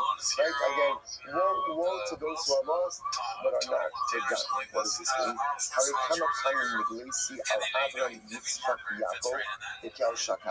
Right? Many times I've heard the Adam Yitzchak and Yaakov, the Kel Shakai. Just don't look again. Right now, Kel Shakai means that name. Right? Means Kel, but Shakai shed died, who again always provides enough. So I appeal to them with this presence of a God who takes care of everything. For the Kiri Amidosan, they never questioned my actions. For the Amudi Mashmech, they never asked me what my name is. In other words, we're going to sit 12 because I appeared to the others many times, and the others never questioned my ways. Amarti the Avram. I said to Avram, the land is yours. Walk the length and the width of the land, because it's yours. So again, I told him, Eretz Yisrael is yours. And yet, when Sarah died, he came up with Sarah, עד שכן בדל מאות שקל כסף, ולא הכיר עם דוסה. Like, I told him the land is yours. When he started dying, he needed burial stuff. So what happened? He had to negotiate with Ephron, and he had to buy also up there for 400 silver pieces. So he had to throw it into the money. Yes, I don't know what said to me, hey God. So look, friend, like the land is mine, and yet you get and not even retail. Right? But I'm thinking even more, I'm above market. I will never complain. I might be Yitzchak. Your Barak says also, the land is yours. So I told Yitzchak, the land is yours, and I'll bless you. And yet, when Yitzchak's servants looked for water, they dug wells, and when they finally found water, they was fighting over every single well. שנאמר, ויריבו לא יגרר, and לא Yitzchak remember Amayim. So finally, when they found water, every single well was a fight. Every well was a fight. So yet with all of that, and here at Midosai, Yitzchak never questioned my ways. I like to Yaakov, ha'aretz asher ata shachim alav, but try it, Neno. Okay, Yaakov, the land is yours. The land is yours. And yet, he keeps looking the draw all over the matzah. Yet, when Yaakov's mom is coming, he gets the place to push his tent. He couldn't find the place to push his tent. Finally, he gets out, right? And he tells Hashem, he goes down until he has to purchase area. So again, it's his land, but he has to purchase a place to purchase land. For the Kira Acham Yosai, for the Amali Mashmecha. And yet, God says to Moshe of the others, had difficult finding their lives also. Yet, never once did they question my ways, never once did they ask me my name. Never once did the essence of asking my name. It was essentially, tell me how you operate, explain to me the plan. They never questioned my ways, and they never asked for an explanation of the plan. The Yaakov, Amali Mashmecha, the Tila. But first of all, already by the snap, by the burning bush, she already asked me what my name is. So right out of the gate, you already asked me to identify myself. What is my name? Furthermore, the action of Aka Omerli, that Samurai Salsa as an Aka. Furthermore, again, now you kind of lagging accusatory, you have to finger everywhere. Right? And now you accuse me of not saving my nation. So first you ask me my name. Now you make accusations that I'm not doing my job. So Moshe, therefore, you will see what I will do to Paro. The Melchames Kara Atara, the Atara, the Melchames Shoshin, the Atara. So this is actually pretty amazing.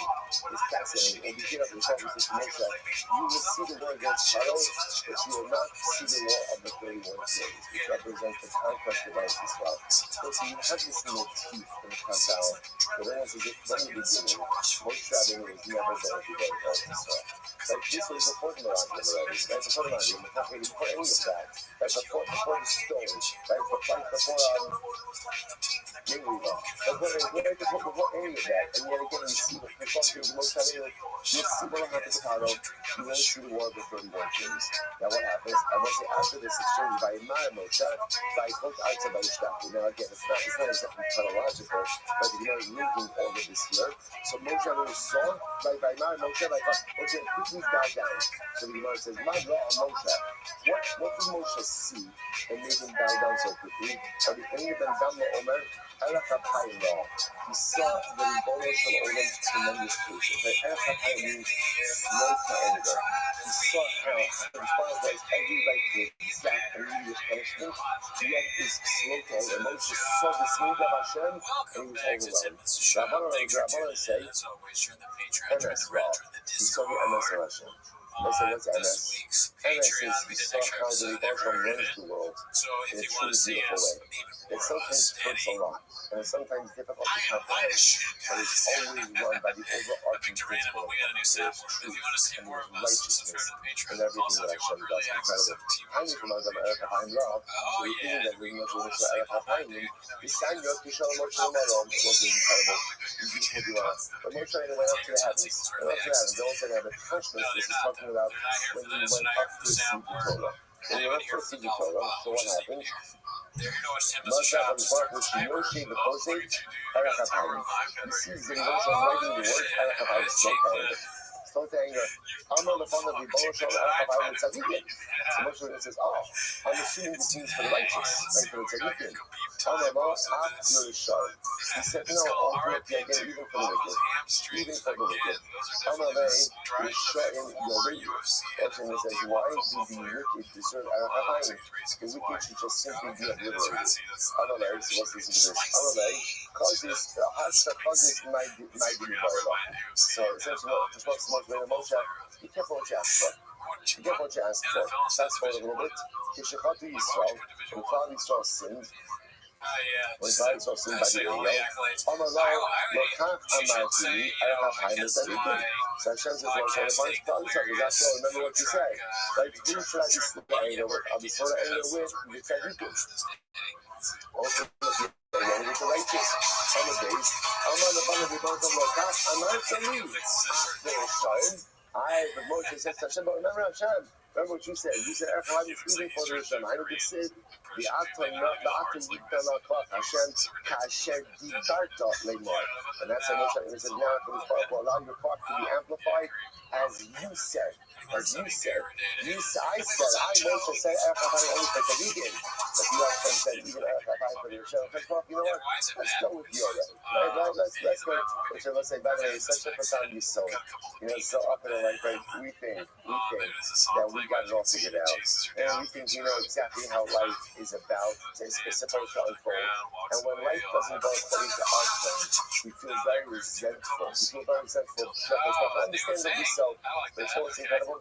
Later on, whether we see it in this world or in the next world, when we see how things turn out, and we see the way we wanted it, versus how it was Baruch or ours with the choreographed it, we're all going to say the same as Baruch. It's so good that we went with your way and not our way. Because Baruch way sometimes maybe hurts a little bit more in the short term. Because Baruch way is the only way that we get to achieve all of our objectives and get to actualize our potential. Incredible. That's right. But Chicago have a son of so Chicago is walking up the steps of the Yeshiva Rabbi Shamila Uminika Amar Ezesecha Yanimon Lezeis Chanav HaKodesh Hashem Ola Yamid. Right, so young children, which is the seventh play, Tefillah L'Moshe. And afterwards, here's the part of Tefillah L'Moshe. Amar Shmanina Erech HaPayim Rav. So again, you understand ultimately again, as I say, Hashem Orech Yamim, Harisus Yamim, and then it's a Tefillah L'Moshe. There's some juxtaposition to me. that it must have been that the thing that Moshe Rabbeinu saw that overwhelmed him more than anything was our Chapal Hashem's Kodesh. All those other things.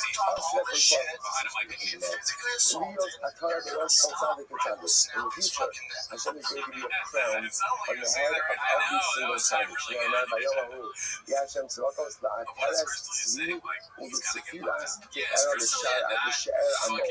My La'atares Tzvi U'B'Tzifilas Te'eras La'osim B'Mitzono U'Mitzapim Yeshua. For whom will Hashem be the crown?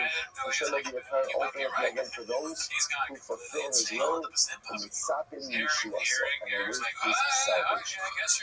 So I understand the first part of Osim Mitzvah, right? Those who fulfill the will of Hashem. What does it mean Mitzapim Yeshua? What does that mean? So okay, so you know what it doesn't mean. It doesn't mean people just sit and wait. Because God doesn't want us to sit and wait for anything. What it means is to be led together. We're supposed to be people who spend their lives engaged in dynamic activity. And recognizing I'm going to do my part, and I'm not going to wait for HaKadosh to do his part. But I know that if I do my part, the Moshe will do his. So they operate concurrently. Always sing with sonos, and with something to us. I engage in dynamic activity in this because once I all too often in life, and for other things in order to be successful. I always tell other people, do their part, they forgot to do stuff, don't wait. So there's no time to wait. Whatever you need to accomplish, do not wait for anyone to do their part in life. You do what you need to do and wait for no one. But while you're doing what you're supposed to do, just know that God is doing his thing alongside. So if I live my life without understanding, constantly pushing on the gas, doing whatever I have to do, it's not always similar to the playing word of Hashem, and knowing that while I'm doing my thing, Hashem is doing his thing by my side. That's what I'm doing. So I'll wake up to start over here a little bit in the middle. We'll pick up some stuff. Beautiful Gemara tomorrow. Everyone. That makes sense. All right, everybody, have a great day, everyone. Don't complain to your cats, go to your shitty comedy, and go back in your dungeon. Oh, man. Hey, Papa. Throwing glass at a stone house is not a good idea. Yeah, definitely. Dude, that's well said. And dungeon, dude, your house maybe is like storage facility, or at least your podcast thing is. Yeah. We don't know if it's not the same thing. Well, I was talking about him calling it a comedy show. It's like, oh, that's even crazy. That's just fucking up. Go to your shitty comedy. Shitty comedy. Yeah, I think that's crazy for Sean to say for sure. Yeah, I don't say good morning. Good morning. Yeah, dude. Let us begin. I get to welcome Hashem too. Last week as we wrap up in the Cephas, it has been very incredibly exciting. We'll try to cover as much ground today as we can. We'll be following their Hashem. Again, also the Filas comments immediately after. We're going to try to do that again. So 8:50. We'll try to end a little bit around there. So we'll go right from here. We're going to do the Filas comments right from the classroom across. So feel free to follow the migration here. Touching across the hall. Beginning by thanking all of our sponsors for this morning show. To thank our annual Thomas sponsor, the Doshim Shmapa, for dedicating all the Shimmer's Rosh shows this year. As is a place for the Source Thomas and Mizrach. And the Thomas sponsors for the month of Nissan Paul in celebration of the Nissan birthdays of his wife Kathy and granddaughter Tikva as the anonymous sponsorship in the Swiss. Simply for all of our children. And for Nissan to be the month of Guinenness in the club, so Avon and Shane Kelman, and memory of Avon's mother, Sarah Reina Basio Shua Heschel.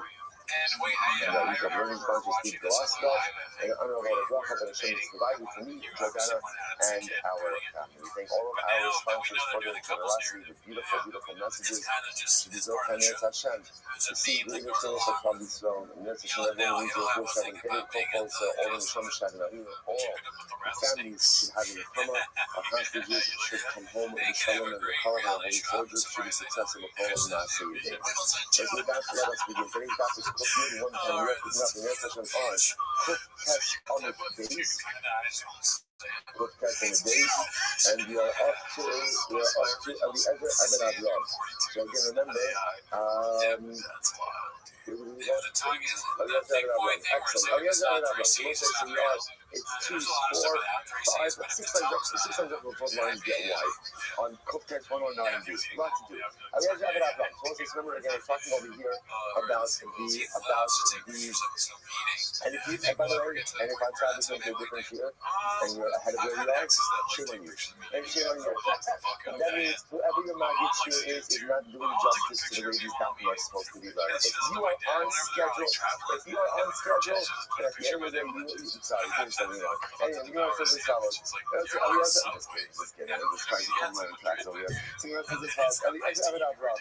It's Rabbi hustles. We're in the middle of talking about the topic of Spain's, corrupted legislative legal system, and how essentially, again, it wasn't just we thought this was said yesterday that in life, we all do things wrong. We all do things wrong. And we all do things wrong on a daily basis. The most important thing, this is a tip. This is a tip for sinning. I'm going to teach you how to sin right. If you want to sin correctly, the picture is just always keep in mind that you're sinning. The most important is, if I'm going to do things wrong, and I'm going to do things wrong, just own it. It's wrong. It's wrong. And maybe I'm not ready to correct it. I'm not ready to stop it. But the most important thing is never to lose sight. To never become self-delusional and begin to think that the wrong things I'm doing are right.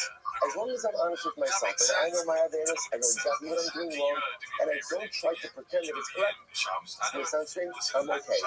Because as long as I know that it's wrong, at some point, sometime, I will fix it.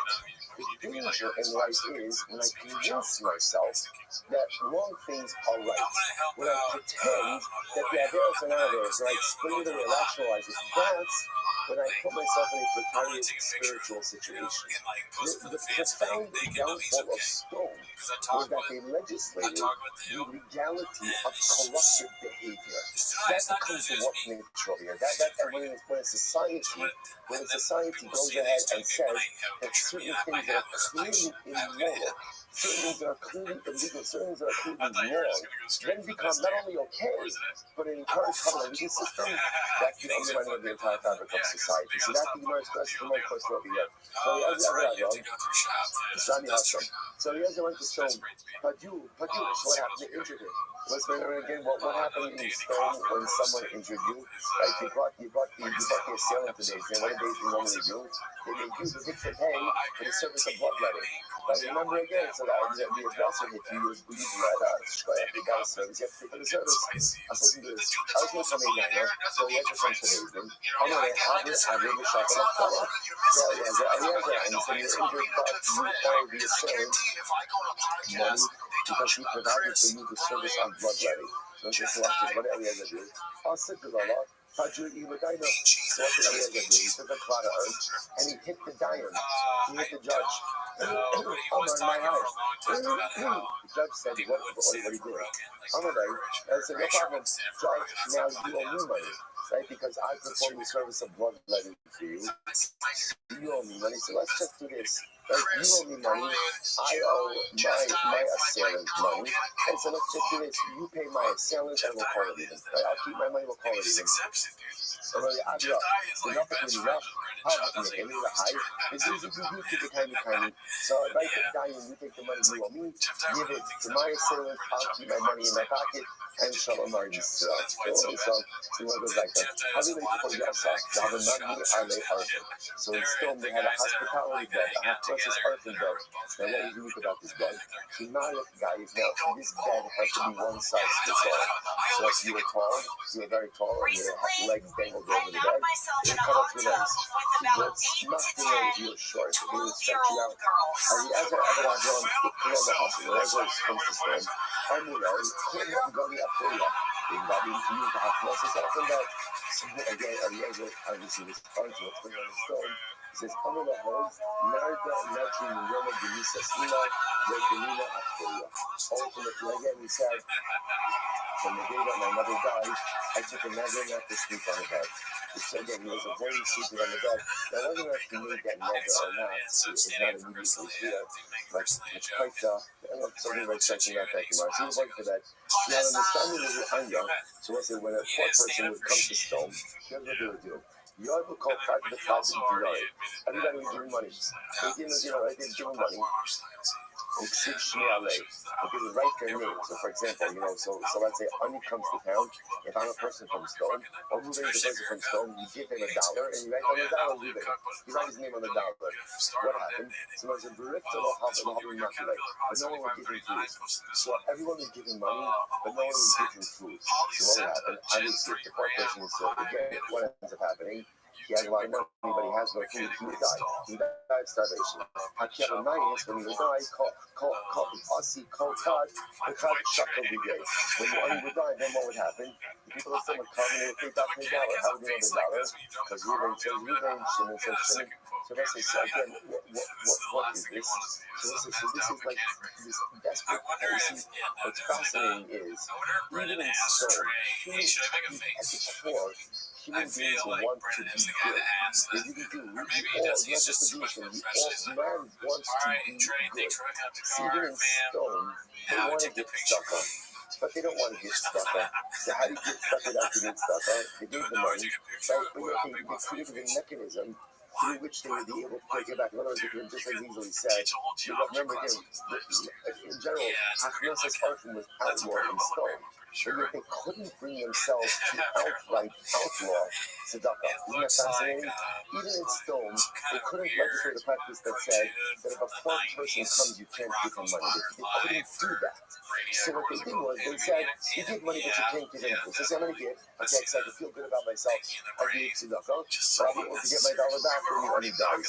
Incredible. The Gemara goes like that. The Gemara says, this is what they made a stipulation between them. They said, come on, the Nizam and Gabriel, the Beirula, Rishla, Gula. So the halacha is, you're not allowed to invite any outsiders to your wedding celebrations. Only satellites. Right? So again, the halacha is if you invited someone to your party who was not part of the Stone Chevra, good luck, then they could take the other Sodomite people to take your clothing. So you're about to realize this. If you invite someone to your simcha, it's like the first Takana wedding, right? It was like, if you went ahead and you invited someone to your wedding who was not part of Stone, we're going to take your clothing with you. It's from you. So listen to this. How do you know what to do Eliezer also? So Eliezer is in Stone. They're both saying, now, by the way, whether all of these stories happen at the same time or different times, I don't know. But Eliezer is in Stone. So what happens? He's hungry. So well, you're really normal, but no one's giving him bread. So keep by them and say, so let's say, but the cool is, so what happens? Eliezer shows up at a wedding. So he shows up at a wedding. He sits at the table with the other chevra from Stone. And what's the first question they ask him? On the way, man Adam Nashwahaha. So they ask him, they'll say, now, again, a lot of times at the wedding, you get asked the question, right? That's the question, which side, right? To the left to the Kala. So here, Eliezer, they say, who invited you? Like, who invited? Because obviously, if they want to get there's something wrong in Stone if there's an uninvited guest. How about this? Listen to this. What does Eliezer do? What does Eliezer do? Eliezer goes in and says, so I'm going to Ruben Yosef, he turns to the guy next to him and says, oh, this guy invited me. Now let's say that guy didn't invite him, right? Eliezer is crashing the wedding. Right, so he understands the good over. So now he turns to the guy next to him. So yeah, this guy invited me. So nice of him. So now the guy, the sodomite guy, sitting next to Eliezer says, I'm a Duma Shani Da'ana Azizise, Shafi Lemane Haigabra, Shakat Lime Haru, the Yosef Kabe, the Raj Libra. So what happened? So the guy next to Eliezer, now here's this way to do. He quickly grabs his phone and he gets out. He runs out. Because remember, in Stone, if you invite someone to the wedding, right, that's not a sodomite, they literally will take your clothing. So therefore, again, the supposed host gathers up his clothing and runs outside. Now, what does Eliezer do? They say, so Eliezer says, oh no, it wasn't that guy, it was that guy. So then that guy ran away. Then next guy, he started doing this to every single person in the feast. I did not speak to the room, but after you will see that stuff. Until pretty much Eliezer cleared the hall. Right, he cleared the hall, and Baruch Hashem, if he's hearing all you can eat in the buffet, right? So now Eliezer gets his meal or something. How do I eat up his stuff? My folks are trying to story. There was a young girl. Now, the Kamak, this is where the onion of the Pascha. She would go ahead and give it right to the fork in her jug. Now, this young girl understood the laws of Stone. Laws of Stone was you were not allowed to give to her. What could you give to the poor? What could you give to the poor? money with your name on it, right? But no food. This young girl, again, and that's what I'm saying. Like, we all start out good, and we all start out holy, and we all start out pure. It's just that over the course of life, we tend to lose our way. So this young woman sees a poor person, she wants to give them bread, but she has to give the bread surreptitiously. So how does she give the bread? She gives it from the jar. She puts the bread in the jar, she gives it. What happened? They found out about it.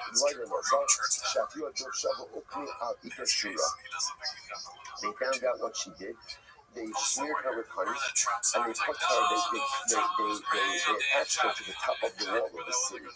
Also, essentially, she was stunned to death. She was stunned to death.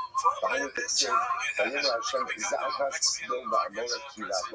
so also the Gemara says it was this episode that tilted the scales against Sodom. Hashem said, I heard the cries of Sodom and Gomorrah, and they are all wrong. It was because of what happened to this girl. It looks like it's so interesting. Within what was happening in Sodom and Gomorrah was going on for a while, and for us to leave, that was we just kind of not allowed it, but it was contained. They're doing their thing. It's talking like was doing it with it. It was this event. It was this event specifically because of what they did to this young woman. So it's about to get humanity, right? The world can't have a place like this, and then ultimately again leads to the exuberance and the overturning of Sodom and Gomorrah. Like the Rabbi, have no portion of the country. By a Mitsu, Hanoshi, Mochi, Bibas, Aris, Rabbi, Adika, by a Mitsu, Balamazar, Magiki, Olamabo. Then others call it in the kingdom of Habo. The assembly of Torah have no portion in the world to come. The Gemara says, Shinemar, Batechas Aleim Ha'aretz Ba'olam Hazeh, Vayotzu Mikol HaKahal Mi'olam Habo. As the Pasuk says, literally again, the earth covered over them in this world, and they were lost for it. And this Rabbi Akiva, next to these Rabbi Akiva. And the Rezer Omer, Aleim HaKashu, Rabbi Rezer Omer, Aleim HaKashu, Hashem Minis Mechayev, Morik Sha'ol Chayah. This is coming up with this. Rabbi Akiva, Korach and his assembly have no field no Haba. Rabbi Eliezer, yes they do. Yes they do. They do not want this. We're not finished. I just Korach. Anyone field no Haba. The assembly of Korach have no portion in the world to come. Shneemar, but the trust of them all. Right, all of us. By Yoku, we talk about the Rabbi Akiva. That you didn't see the Omer. All of these big dog on this podcast. It's such a beautiful imagery that the assembly of Korah are like a lost object that someone is looking for. You know, because Korah and assembly are lost, so they were lost into the shoals of the depths. But when you lose something that's near and dear to you, you look for it. You look for it. You might say, Shnema, to Isi, Kise, Ode, Spakis, Abdepakis, Kilisa, Sefalosh, now again, this is our machlokes about Korah. Rabbi Akiva, Adas Korah, Moshe Olam Hazeh, no Olam Haba, Rabbi Eliezer, Rabbi Yehuda Ben Mesera, they do have a portion in the world to come. We're not finished. The Gemara goes like this. That's craziest thing Very tough Korah. So that literally Korah, so Hamel Shakish, Shalaka, Meka, Ravi Atzmo. He took literally again a bad part to himself. That Korah, he was a good man, just made bad decisions. Korah, Shinasa Karka Esau. Why is he called Korah? Now again, Korah was his name. But the Gemara sees profundity and meaning in his name. Why called Korah? He made a bald spot. Kiryat's like balls. He made a bald spot that probably felt his behavior. Then Yitzhar, Sher Siach Allah is called Olam Kisaharai. That literally again, Korach's stirred up Machokas. Machokas is often compared to heat, like the midday sun. Then Kahas, Shekia Shine Molida. Literally again, so it's like Shekia Shine Molida means like literally cause the teeth, you know, when you eat something sour, you know that feeling in your teeth when you eat something sour? I don't know what the technical term for it is. But like my nerves are fine. I was like that thing. Oh, yeah, that's it. That's how it was on the tip of my tongue. Like when you experience a wave of Algerianism, right? And again, and your teeth like that. So again, so when you have that Algeria, I just want to point out. So no, that's a question. Korach's actions caused the teeth of his ancestors to experience this Algeria, right? Like that chatter, to feel like that sour taste. Okay, I just want to point out how incredible this is. This is the week of Pesach. This is the Lashon by the Rasha. Right? Remember, people often mistranslate this phrase. What does it say by the Rasha? Va'af ata hake eshilov. So we translate hake eshilov as well. It's hard to Put it tell in the whether mouth. he's dumbing him If because you look both at are how dumb. it's written in the Like Haggadah, if he was hake just would like, have been dude, hey, I'm gonna chaf, say I killed hey. something, so just Hake in the don't say Haggadah anything as is part of the hey, show. kuf, But hey, hey. the flip side From of this that is like lashon, also from this stupid. Where lashon, he's the like, idea, I'll kill you. by the lashon Or is I don't you know. tell him I'm not certain sure. What do you things think? I that think make his that teeth perhaps chatter. You tell him certain what's it things called? that are I going to make him think cringe a little bit like in order to people get him find to you go. on We don't put podcasts. anyone in their mouth, right? People That's that the, you do stand-up certainly not a kid who's So at the they'll say service something table, like, oh, at least asking questions and trying to Chop be is like the guy that engaged. uses Right? So all fascinating idea. Mom, you know, he just acts like it's so all the Ben lady, Ben Shanasa his life of is a Gehenna. bonus. So he goes on these Ultimately, hunting again, trips, he's the son that accompanied whatever him this in hunting trip Gehenna. was, When Gehenna, and they the killed Lecture the Nami actual Ben Yaakov, albino like we're deer. tracing up, so what's And really just interesting down about that the way podcast. we go ahead and we trace that is Korah, Ben Kahas, Ben Yitzhar, Ben Levi. But yet it stops at Yaakov. If you're going to trace the lineage, why not take him all the way back to Yaakov? To which the Gemara says, Ben She'ike V'atzmo Gehenna. I'm not sure about that. Well, Yitzchak. Yaakov Bikechach Malatzmo. Yaakov David, that Korach should not be traced back to his name. Shenamar, Sodom al Tavo Nafshi, Ubikelam al Techad Kivodi. Sodom al Tavo Nafshi, Elam Raglim. This is what's from Raglim. Yaakov says, please place a genealogical distance between myself and Raglim. Even though, of course, we all know that everything goes back to Yaakov. And at the end of the day, don't write it.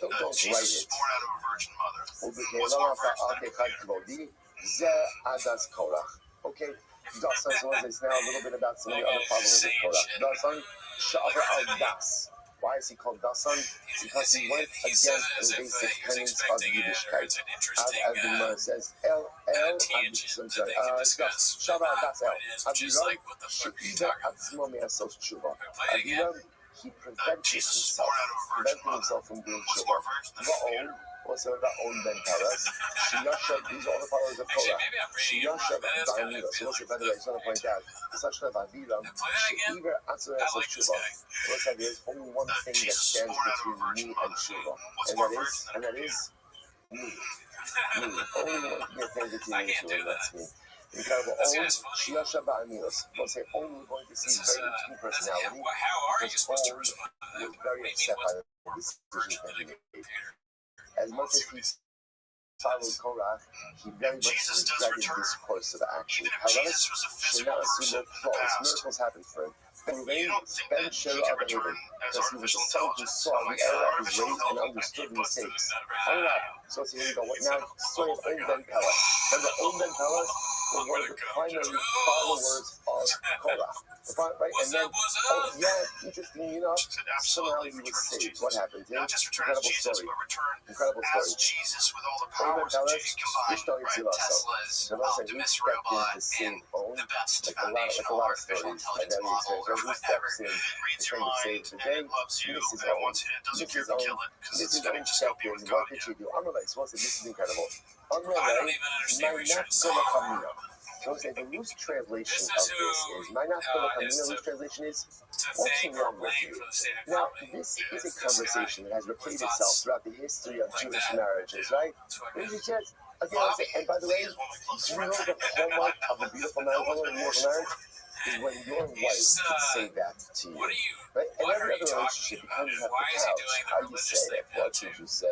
Everything that sucks can be tied back who really loves her husband, and a husband who is so secure of this, a wife can say to her husband, what is the matter with you? Like, what are you thinking? What's wrong with you? Did you hit your head? Like, what, again, like, just this, and again, it stings anyone who's been, no, not the opposite, right? Okay, right, let me, like, what if never, under any circumstances, ever use those words when speaking to your wife.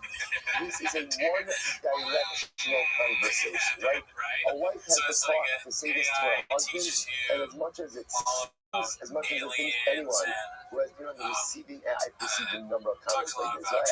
Anyone who's ever been on the receiving end of it, it hurts a little bit, and then you are filled with an overwhelming sense of gratitude that there is someone in your life who loves you and cares about you enough to tell you exactly how it is. and not to sugarcoat it, and not to figure out how to say it, but just literally, again, to lay it at your doorstep. Incredible. So she says to him, what's the matter with you? What are you doing? So essentially, she says to only something fascinating. What is it matter to you? If Korach wins, you're still a disciple. If Moshe wins, you're still a disciple. To be very honest, you gain nothing in this power struggle. You're a pawn. Because either way, you're a great guy, you're not the top dog. Right? You're not the top guy. It's not like you're rising up the ladder over here. You're a great man, but you are who you are. So what are you doing? Why are you getting involved in this focus? So he says, Mai Avi, Havi Geitza, Vishtabali, Bahadani. So he says to his wife, you're right, but I'm stuck. I don't know what to do. This is such a profound marriage conversation. I'm stuck and I don't know what to do. I pledged my allegiance to Korach. I swore to him that I'm with him in this to the end, and I don't know what to do. So the Gemara says, she said, Amalai, this is incredible. Amalai, you're down at the Philippines Kakagish Kadini. So let's say this is really incredible. So Mrs. Owen Ben Kalas says to her husband, look, let's figure this out. Here's what I do know. Korach and his followers are holy people, which I will say is so incredibly profound. She says, everybody here is very strong. Another, this is exactly what made Korach and his followers so dangerous. The most dangerous wars are holy wars. Right? When people feel that they have God on their side and that they're not fighting for truth, that's when the most terrible things could occur. So Mrs. always says, I know that Korach and his followers are holy people. They say, Amalek says, to prove the Anamat. This is incredible. So essentially, what she said, she says, okay, here's the plan. Step one, get out of it. Right? Step one, get out of the way. I will fix this. It's so profound. I will fix this. So what does she do? She gives him a lot of wine, and she becomes intoxicated, and she goes to sleep. Now, let's say, why did she need to do that? Why did she do that? So very simple. Why did she do that? Because she needs him out of the way. She needs him out of the way because she is concerned that if he is present and if he's awake and if he's here, he again always feels very conflicted because he pledged his allegiance to Korach. The problem is he understands that Korach is a sinking ship. So she's scared that if he's present, right, and conscious, he is going to mess this up. So essentially what she says to him is get out of the way. The fascinating enough, she doesn't trust him to stay out of the way. So what does she do? She gives him a lot of wine, he goes to sleep, fine, he's out of the way. So she sits at the entrance of the tent and she uncovered her hair. She uncovered her hair.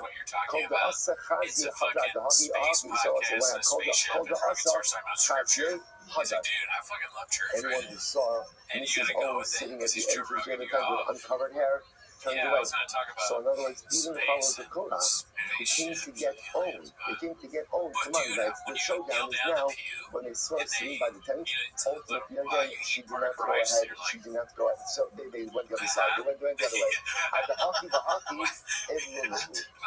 and now while all of this was happening, so again, while Owen is asleep, what happened? The entire showdown occurs. Korach and his followers are swallowed up by the earth, and the story's over, and Owen is saved. Notice that it's also very profound, again, also in aside, a lot of marriage dynamics in this particular story. What's also really incredible is you have to understand, for the wife of Owen to sit with her hair uncovered by the entrance of the tent was also a certain sense of degradation for her. It was a compromising of her own space. But you see something so incredibly beautiful. How much, in order to sustain a meaningful marriage, if everyone is knocked it on the covered, marriage doesn't work. Marriage only works when you're covered, when your ego takes a back seat, ultimately, again, to the good of the relationship. But if it's all about the ego, it's all about what I need, what I want, my covered, marriage implodes. So it's incredible that Mrs. Owen Ben Kalas was willing to compromise her own dignity in order to save her husband. They say that marriage, when a couple, when each party in the marriage is willing to put their ego on the side for the good of the relationship, that's ultimately again what they're showing. Incredible. As you say, the Korach. Conversely, there's another story. The wife of Korach. Amalei, Chazi Ma'Kavin Moshe. So I say this is incredible. So apparently, now Miss Korach was very much at the forefront where the instigator for the rebellion.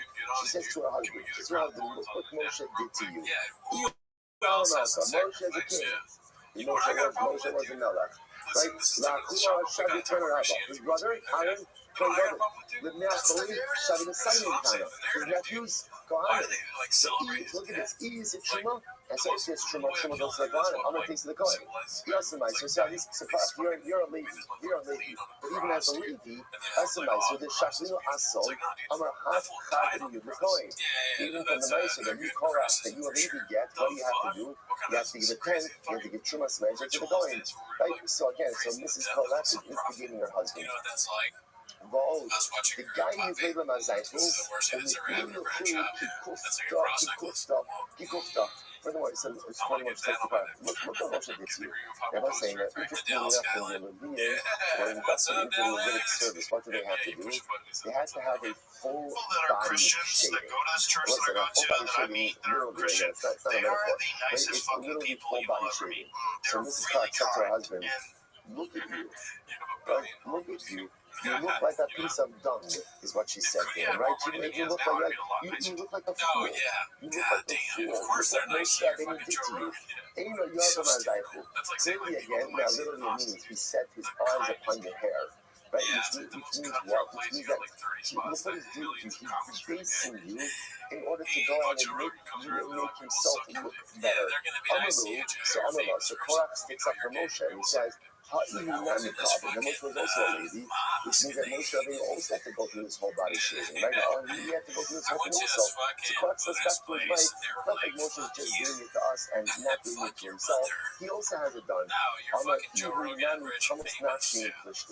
let's say, the expression you had, I just a couple days ago, the expression of Hamas Nashim means a person who is willing to engage in self-destructive behavior because he's more bent on punishing the other than he is on himself. So remember again, Shimshon pushed down the columns of the Philistine Colosseum, even though knowing full well that what? He would die along with it. So it's true. Moshe Rabbeinu is going to look foolish also. But the fact that he made everyone else look foolish, that was more important to him. Road, ability to tell them. Look at this in Moshe, right? He introduced the hints of Chelas. And he tells you that on one strand of your tzitzis you have to put Chelas. Well, she says, if Chelas is so important, he's a right for Cheltas Hashiba Mitzvah, Hapik Glumit is a Chelta, Vikasur Lekum Mitzvah. And again, if Chelas is so important, then you all should wear a clothing that's all Chelas. I mean, you sit in the base right early. You should be wrapped in clothing that's all Chelas. What is this one string of Chelas? How do you say it? So that's what it says, Kapnos Yashim Mansab Yisa. When the Pasuk says in Mishlei, the wisdom of women has built a home, Zul Ishto Shal On Ben Paras. That is the wife of On Ben Paras. The Yivanas, the other type said, but the foolishness of women to destroy a home, Zul Ishto Shal Torah. Ultimately, again, this is the wife of Torah. And we say, so it is very interesting. It is very interesting to see how Chazal understood that the wives played a pivotal role in these narratives. Now, again, just to be clear, Korach was his own man and Korach made his own decisions, right? So it's not fair to blame his wife for what happened. But at the end of the day, it's interesting to see how certain elements of the rebellion were absolutely, again, kind of like they festered at home. Only Mentalus was saved by his wife, and unfortunately, Korach lacked the partner who talks him out of his foolishness. So it says, join about the Torah. The Gemara says, just understand, the followers of Korah were not regular guys. They were some of the best of quality. So I will say, by the way, this is how Mrs. Onden Paras knew that again, they were not going to come next to the tent if at the end of the day her hair was uncovered. She knew this about that which speaks to the spiritual quality of these men. She understood it. These are people who knew how to intercalate the months. The Baruch Hadashim established new months, which I'm sorry. That is a holy skill. That's so intercalation. Unshashim, Shahaya Hashem, the Hala Olam. These are people who are known in the university. These are great men. So I say, which is really incredible because what it says is just understand the only reasons that we typically have like this vision that like the Chevra of Korach is like Riffraff, right? The Holy Faroi, right? The people like to get involved. There's always a Chevra. Or whenever there's a fight, they're always there. Right? They're always there. That's not this Chevra. That's not this Chevra. These were good men. These were holy men. Again, Korach himself was a good man, which is why these people were willing to follow him. This is the tragedy of it. There was like, if it was just a group of riffraff, okay, it happens all the time. There's always a segment that wants to fight. Tragedy of the Korach was that again, it was the elite, it was the holy Chevra. Vayishma Moshe Vayiparaponov. So Moshe Rabbeinu heard, and he fell on his face. Not Moshe Rabbeinu, this is wild. What did he hear? They made him fall on his face. They accused Moshe Rabbeinu of adultery. They accused him of adultery. שנאמר, ויקנו למשה במחנה, אמרו שרבן יצחק מלמד, שכל אחד ואחד כינס אשתו ממשה. Every man from this Chagro warned his wife, like Sota, warned his wife about being alone with Moshe. שנאמר, ומשה ייקח as ha'oel, ונח alone מחוץ למחנה. As a result of this episode, Moshe Rabbeinu took his tent and he moved himself outside of the camp. Outside of the camp. Moshe Rabbeinu would not be proximity to the camp because he wanted to remove himself from suspicion of adultery. Which also says, by the way, how did it come that the husband got to accuse Moshe of adultery? So remember again, it's important to first textually, Moshe Rabbeinu did not live with Zipporah. He did not live with his wife. Why did he not live with his wife? Because the emotion could appear to him at any time. He had to live in a different state of spiritual preparedness. So essentially, people say it's impossible for a man to live that way. If he's not living with his wife, then what? He must be living with someone else's wife. Which I must say, so it's really profound on two levels. It's interesting that a lot of times in life, when we see great people, there's two ways you could relate to someone who is greater than you.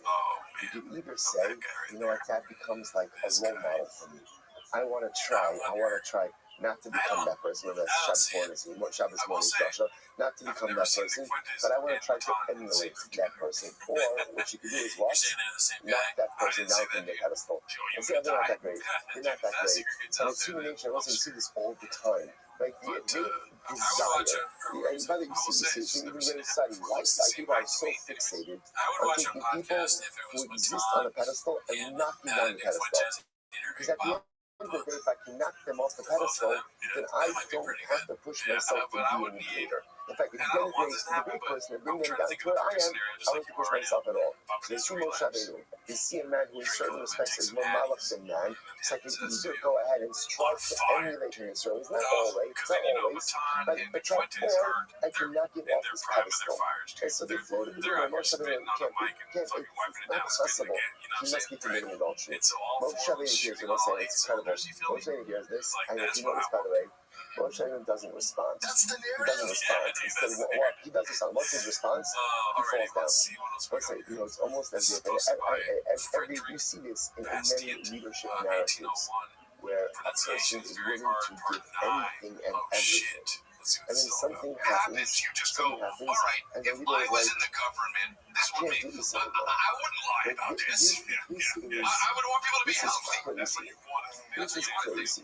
Like, you want to tell me I'm not a good leader, you want to tell me I'm not a good prophet, you want to tell me I don't care enough. Okay, you're fine. But then there's like an accusation, and it's just so crazy and so wild and so out of left field that the leader himself almost feels like powerless. That's why you call upon us. Moshe Rabbeinu almost like collapsing, just wondering like, what else could I possibly do for this people? What else? Overwhelming story. The moment like, Moshe Rabbeinu gets up, and also, yeah, the great leader, the great leader, realizes that people are just people, and they're just going to do their stuff. So what does he do? He picks himself back up, and he understands that his mission is much holier than the baseless accusations or the baseless behavior of some group. So he goes to that side, I must say it's so beautiful. Amr Shlakish Mikan, Shem Nachzigim focus. What is the let's say this is incredible. That Moshe went to Dasan and Aviram.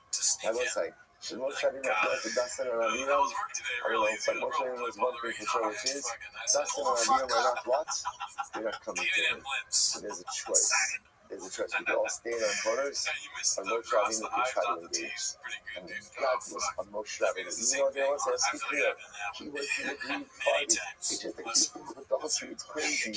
But Moshe Rabbeinu says, I'm not having enough focus in my people. I'm not doing this. So Moshe Rabbeinu goes and does it, and I'll give him why. Because it was at the end of the day, in that scene, focus. Listen, this is hard to do, so we talk about all the times. It is so much better to be happy than it is to be right. Right? What Moshe Rabbeinu was right means I'm going to stay my point. You come to me. You come to me. I'm the agreed party. You want me. You rely on me. What's going to say it is so much more important to be right. Sorry, to be happy, to be right.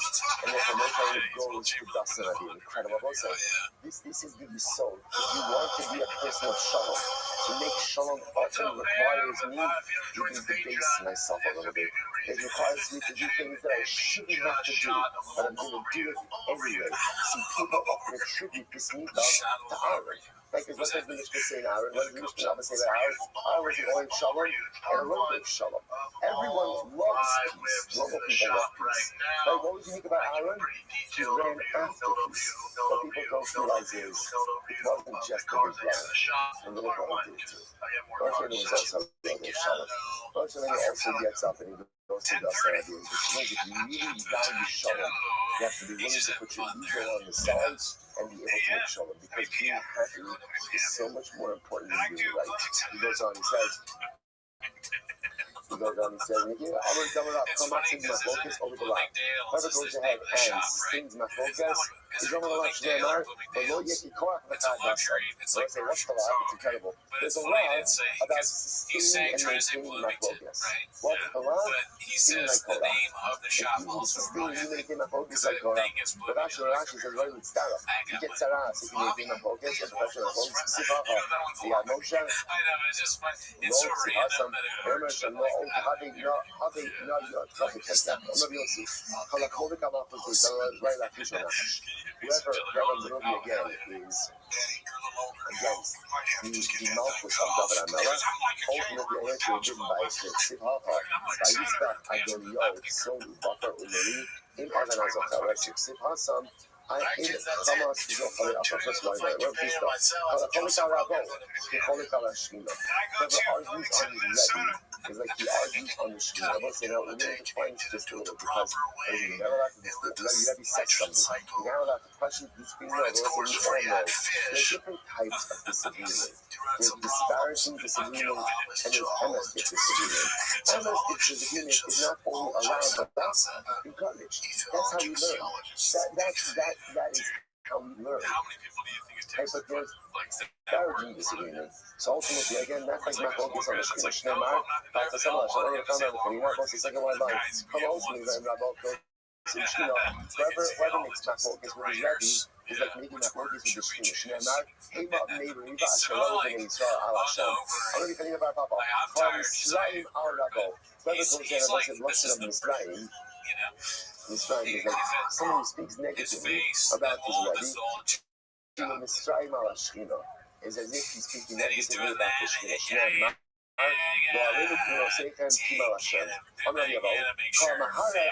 Whoever thinks negatively about his Rabbi, it's as if ultimately again he thinks negatively about the Shneimar. So again, what's up with this? Remember, especially in terms of the Gemara, but also return Shabbat Peh relates you by your Rebbe.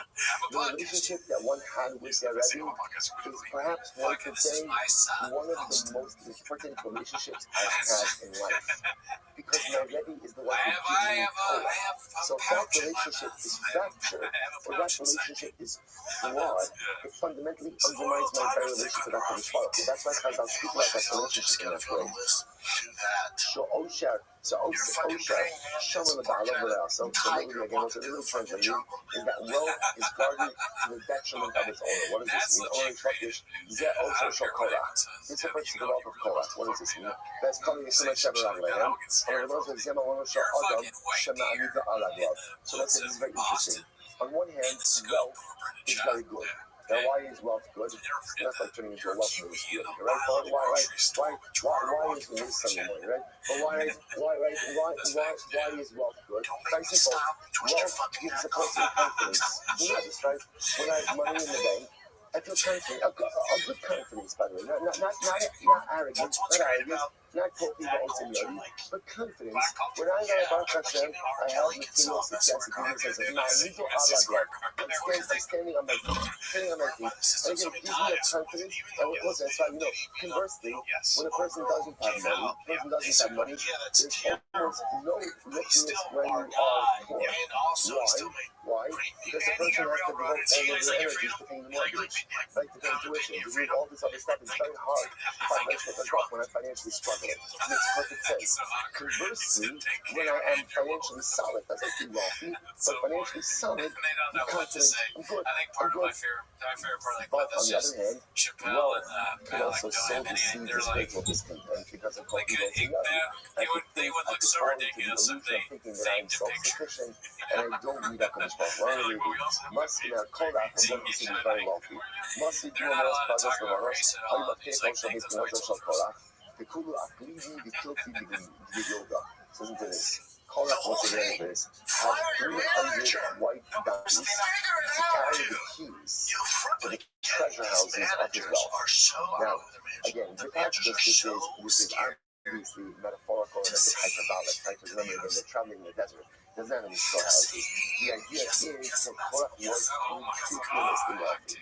Now, on one hand, that wealth gave him the ability to be confident. Unfortunately, again, that confidence turned into arrogance and led to rebellion against Moshe Rabbeinu. Yom money is 15 years in inside. Yosef hid 3 treasures in Egypt. Achos Nizkals on the Korach, one was discovered by Korach. The Achos Nizkals, that was Korach's wealth. The Achos Nizkals, the Antonios Ben As, Ben As, right? Antonios. This was Carusa Rabbi Dandosi. Like the Achos Nizkals on the Tzaddik Muslim. One bucket of treasure is hidden for the righteous and overnight. Incredible. Rabbi for the Korach. Now, what happened? What happened to Korach is followers. So the Gemara says Korach was not swallowed up, nor burned by the fire of the Ketores. Below Korach, sounds like his followers were swallowed up by the fire himself. Below Korach. Now, another version says Korach, other things says no. Korach was both swallowed up and burned. We got both versions. The Siman Ablum, the Sid, Batibla also the best Korach. Nasukim the Sid, Baketz Esh, Mizmei Hashem, Bazov as Chamishim Masai Ish, the Korach Badai. Okay, so what's the focus is exactly what happened to Korach. Omerava, Mike Sid, Shemesh, Yareh, Amot, Zvulah.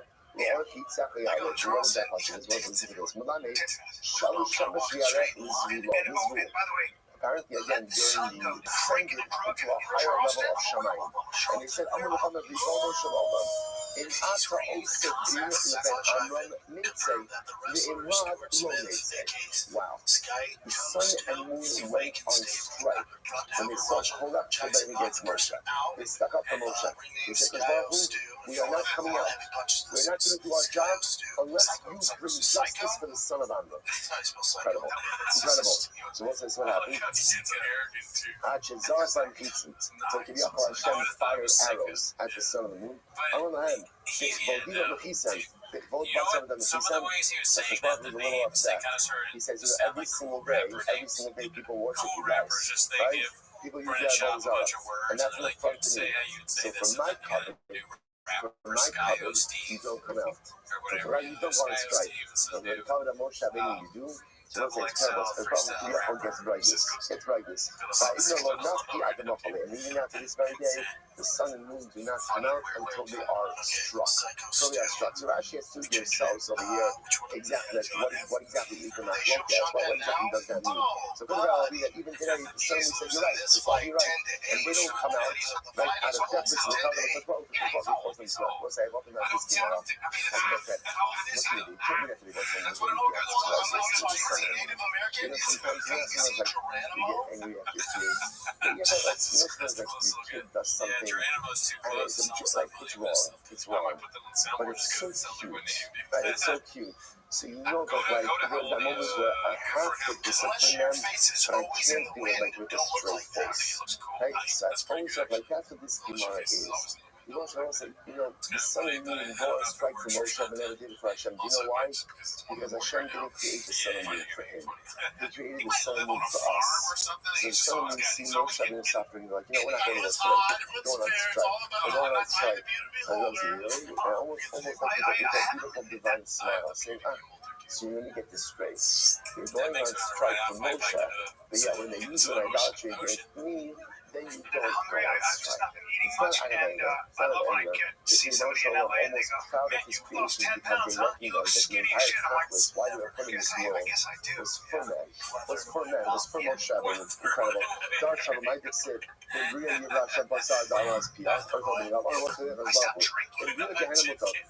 to create Gehenna, good. I mean, lost, you've lost. But if you haven't created Gehenna, you have created now. So Paul and his followers can go there. No, what does this mean? Even though the movement now, I think he said a little bit created Gehenna. So the heart in called Chadash Tachas Hashemesh. Everything that was created was created in church and gracious. Hello, the Kuride Kischa. Rather, Moshe Rabbeinu was saying, I know the entrance where Gehenna is, and I'm going to ask you to move it right here. Open up the earth underneath Korach and his followers, move the entrance to Gehenna right here, let them fall in. And then Korach will be soon. The sons of Korach do not die. Moshe Rabbeinu, nothing is faster than Gehenna. Yashvu Allah. So let's say the sons of Korach, and they're talking about this more tomorrow. And so again, so the sons of Korach engage in a partial tshuva. They engage in a partial tshuva. And therefore, they did not descend to the lowest depths of Gehenna. And therefore, again, in this upper, we'll talk about more of that from tomorrow. But again, sons of Korach engage in partial tshuva. So on one hand, they descended to Gehenna, but they did not go to the depths of Gehenna. I'm not end with this. One time I was walking on the road. I came across a particular Arab merchant, and he said to me, I'm going to show you the spot where Korach and his followers were swallowed up. So although concentrate busy that the came to a place and there were two columns of smoke ascending from the earth. So what did the Arab do? I'm Shimaya, the Osibri Shumke, the Atwate Hassan. He took a bowl of water, cups of water, soaked it in water, put it on the end of his spear, and put it over the column of smoke, and it singed. Which also tells you the intensity of the heat, right? The wood is soaking wet. Yet again, when it comes on top of this area, it sings. I'm ready. Otis, the Arab said to me, remember again. The Arab said to me, Otis, put your ear next to the ground. My Shamus, what do you hear? The Shamus Ta'abika Amri Hafi Moshe B'Salasa Emes Ve'en Bador. I heard the voices calling out. Moshe and his Torah are Emes, and they are liars. Amalei, so Moshe and his father was swallowed up in the earth. Amalei, the Arab said to me, Chosvasim Roman so apparently what happens is Gehenna goes through a rotation, right? And it rotates every 30 days, like meat that is being stirred in a pot. Like meat that's being stirred in a pot. And ultimately, when you come to this place every 30 days, you can hear them saying the same thing. Moshe is Torah Emes, and we are liars. So ultimately, again, I will say, so God Midbar doesn't got a portion of work to come. But somehow, God Midbar Emes Shnei but Midbar has been coming to Shami on this. You tell all of us, that we lost in this world. They shut me on this about all of my balls. But I'm not showing you strategy that being in your ball, only Elmi Nifasi, really like Yakir. So we'll say this is going to be Yakiva, but ultimately, again, God Midbar doesn't have portion of work. Let's go with those who says, hey, not true. Not true. God Midbar has a portion in your work to come. Shneimar, Esfili Chasidi Karse Bisi Alaizela, Elamani Mekayim, Hashem Ishbati Bi'ati, Bi'ati Nifati. Originally, Hashem swore that God Midbar would not go in. Would not have Olam Haba because that was running deep, and I changed my mind. It looks like, by the way, it's not a podcast. Something absolutely amazing. If the Ribono Shel Olam to change your mind, so can you. So can you. much more So often in life, we get stuck in a particular job. This is who I am. This is what I do. This is how I live. This is how I conduct myself. And we become so entrenched in our behaviors. And we become so entrenched in our approaches. And even so entrenched in our hashkafas. And we assume that that's just because I've been this way for the last 20, 30, 40, 60 years. This is who I have to be. If the Bono Shel Olam, he never needs to change. He change when he needs to. Allah has come of the Kama, I can change my approaches part as well. But no man, my pasuk says, "Allah can make it go as Shabbat." So also the Shulchan Aruch says, "No, this pasuk is not referring to God Midbar. It's referring to 2 generations." What does it refer to? This belief Hasidic Elut Tzadikim, Shebachol Davadar. That refers to the Legendary generation. First, say, you see those who uphold or come contact my covenant. They will come in the Shabbat Zaya. Shemos will not show some future age. We learn the story. What do you do themselves into the fiery furnace?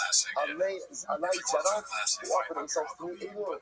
Rabbi Akiva, Betavera, Shemos, Sham, Shkita, Agudei Torah. This is what Rabbi Akiva is saying. The Torah willing to give themselves over a little bit again, to give themselves over to death. The words of Torah. And I just apologize. And Jim and Nazi Omar, all in video, we're going to end with this. The Jim and Nazi says, the Jah HaMidbar ultimately again, absolutely goes to Olam Haba.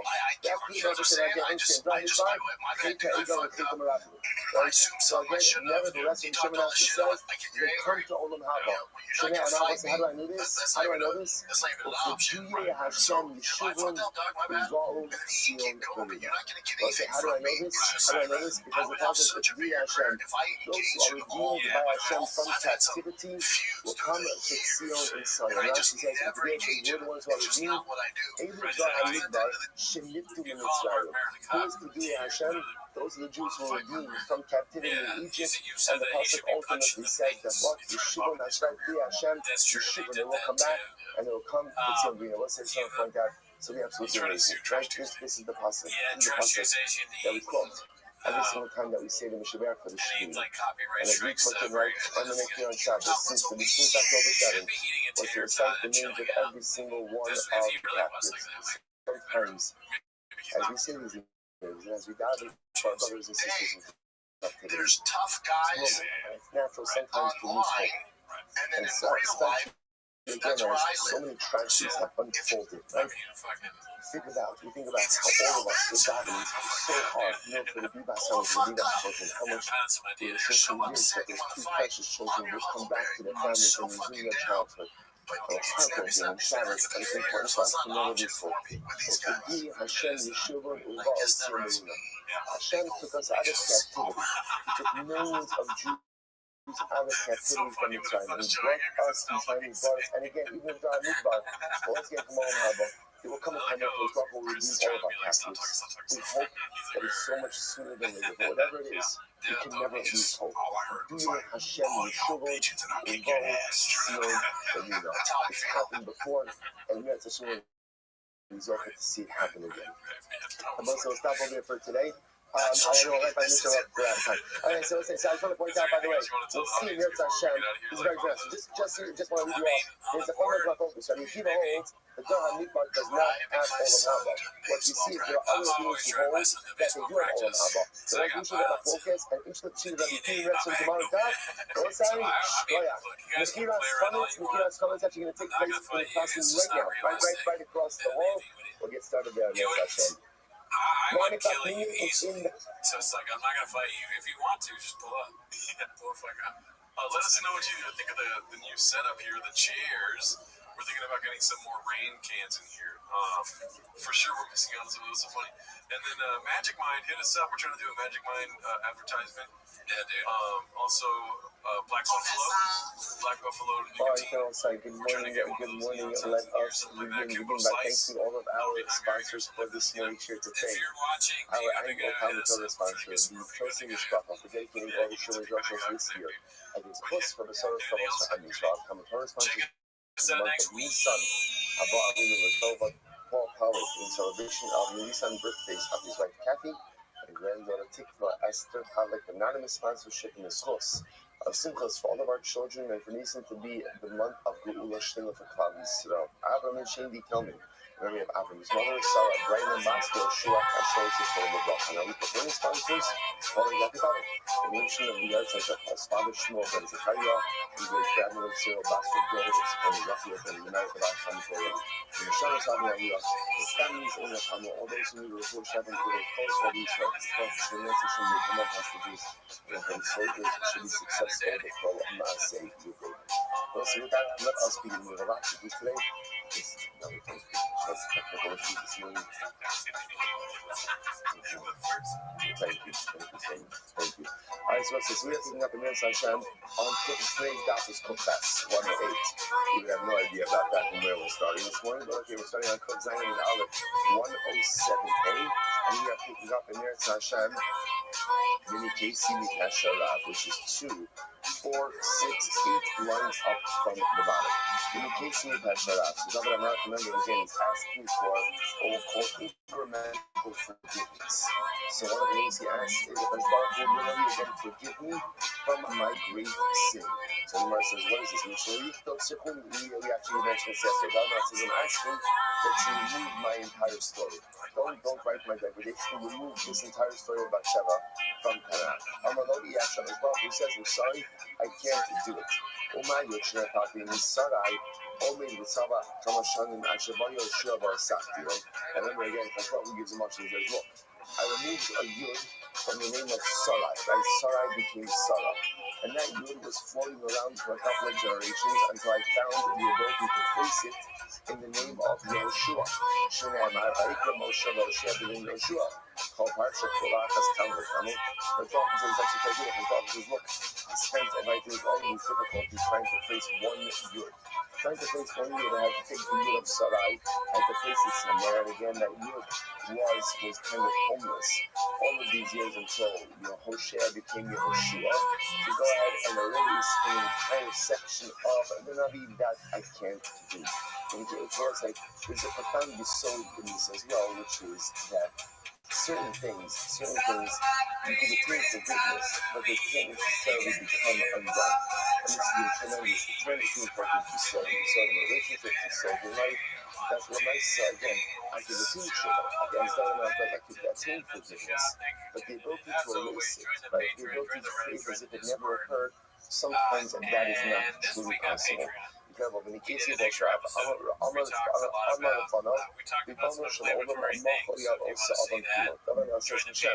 please forgive me for the episode of Machetta Totality. Forgive me in totality. In the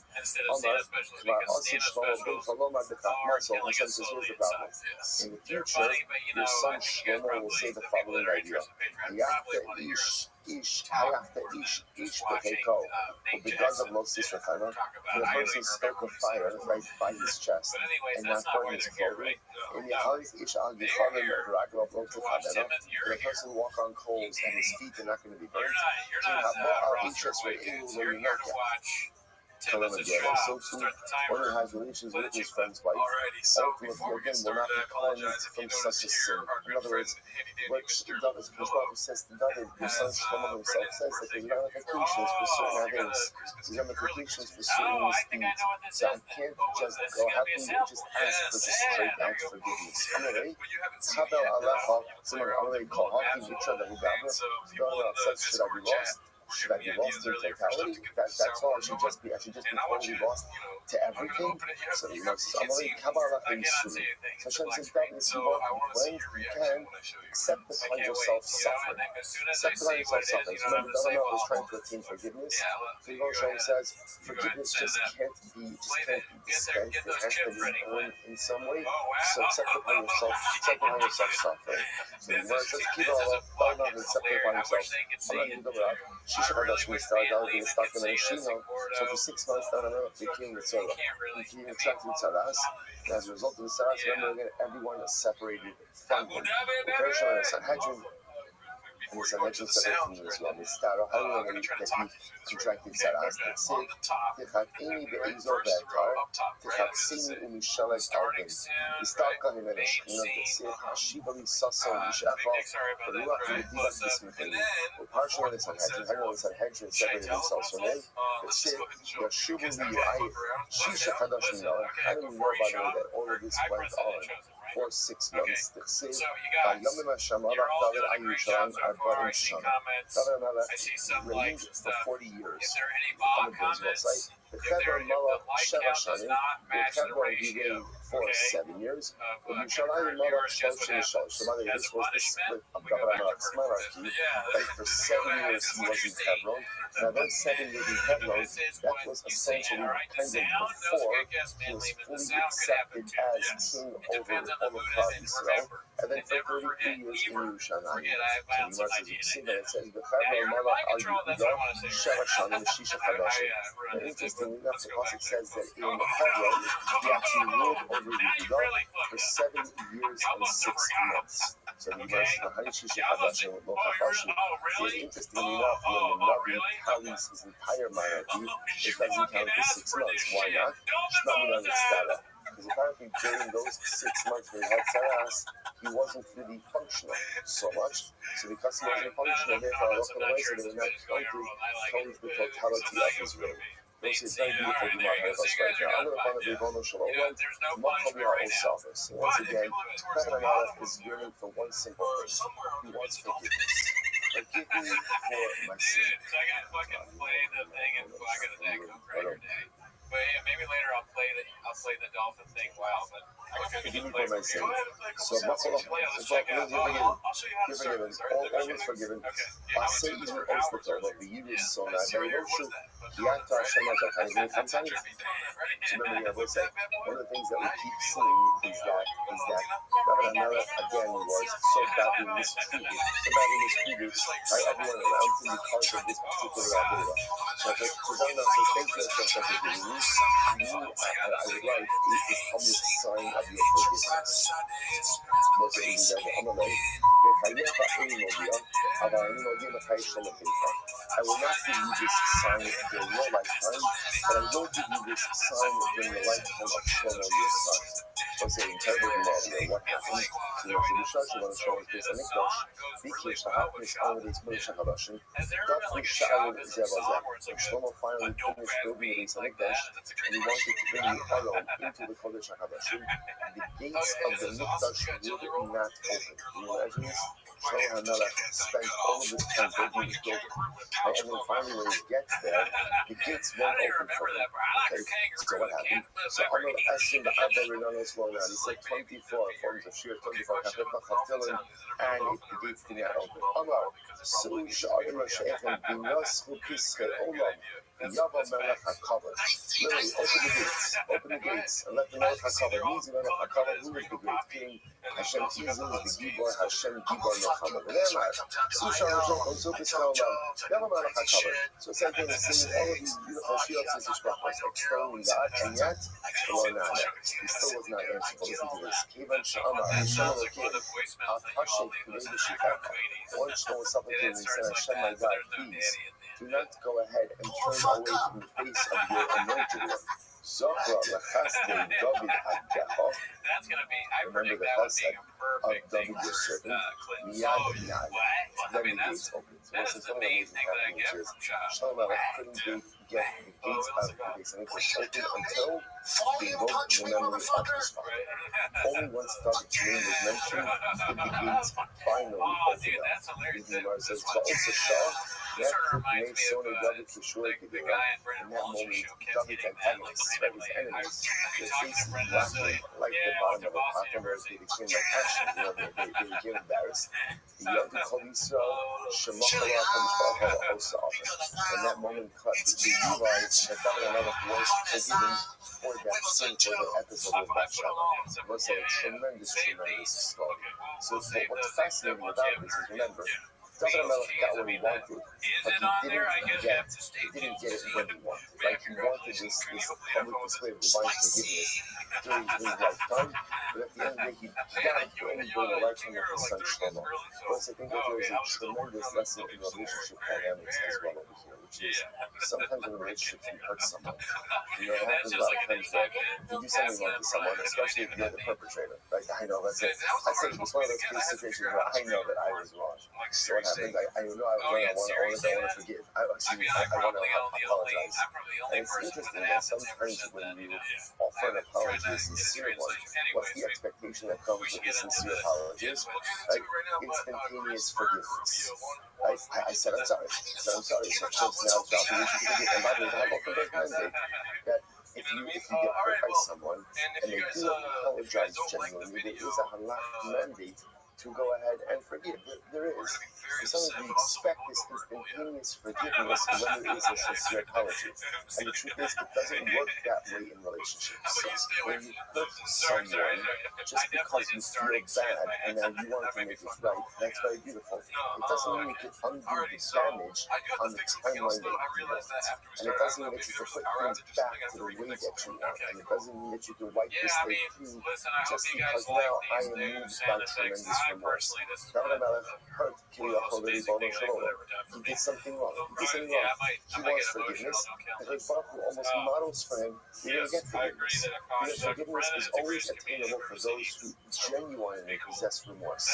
But forgiveness doesn't come on the timeline of the perpetrator. Forgiveness sometimes comes on the timeline of the aggrieved party. I'll give you forgiveness, which Baruch Hu says, but not now. And incredible malparking in relationships as well. The mother goes, Gehazi gets sick. What happened with Gehazi? This doesn't get sick. Elisha Damascus, so Elisha went to Damascus. So Elisha went to bring back Gehazi to become about Shua, but Gehazi would not. Remember, God said Gehazi is the Gabbai, right? He's the attendant of Elisha. What happened? I don't know. So Elisha comes to Gehazi. Gehazi, you got to do Shua. I'm not talking to the blind man, but I'll do my shit in my speaking to the last Shua. So Gehazi says, Elisha, Rabbi, I learned from you that if somebody goes ahead and commits an Avera and causes others to commit Averas, he can't do Shua. So my other, what can Gehazi do that's so bad? He could Ami Evan Sho'eves Tala Lachato Sirabon, Namiga Ben Shamayim Ba'aretz. Fascinating. Because Ami Shamash, because Ami Sam Chakak Petia, Haisama Prezes Ba'omeres, I know people know Yalachak. So some say, so apparently, either way, Gehazi somehow made the appearance that the golden calf of Yerovam in fact had power. Some say that he had a very powerful magnet, and with the powerful magnet he was able to kind of make the calf look like he was levitating. Others say that he possessed the name of Hashem. He placed it in the mouth of the golden calf, and the golden calf began to speak. Either way, what he did was, he gave the appearance that the calf has power. And that led many people to follow the calf and led them astray. So the Gemara says, others say that Elisha Gehazi kept the students away from Elisha. Also, so again,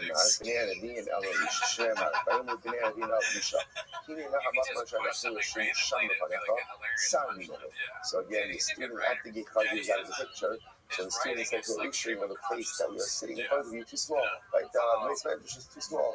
So what do you see from here? So it sounds like up until this time, the Talmidim weren't really there. Why weren't they there? Because again, Gehazi was keeping them out. Incredible. Let's say right for Tam Gimel. Not much is happening in the fighter. Dude, give me Nate! In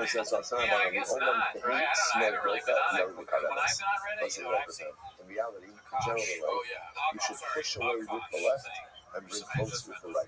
The idea is that sometimes you have to push certain people away. When you push them and push away gently as you're pushing, also simultaneously bring them closer. You must look at Elisha should definitely be Gehazi not like Elisha, who would have got upset with Gehazi pushed them away with two hands. But say, okay,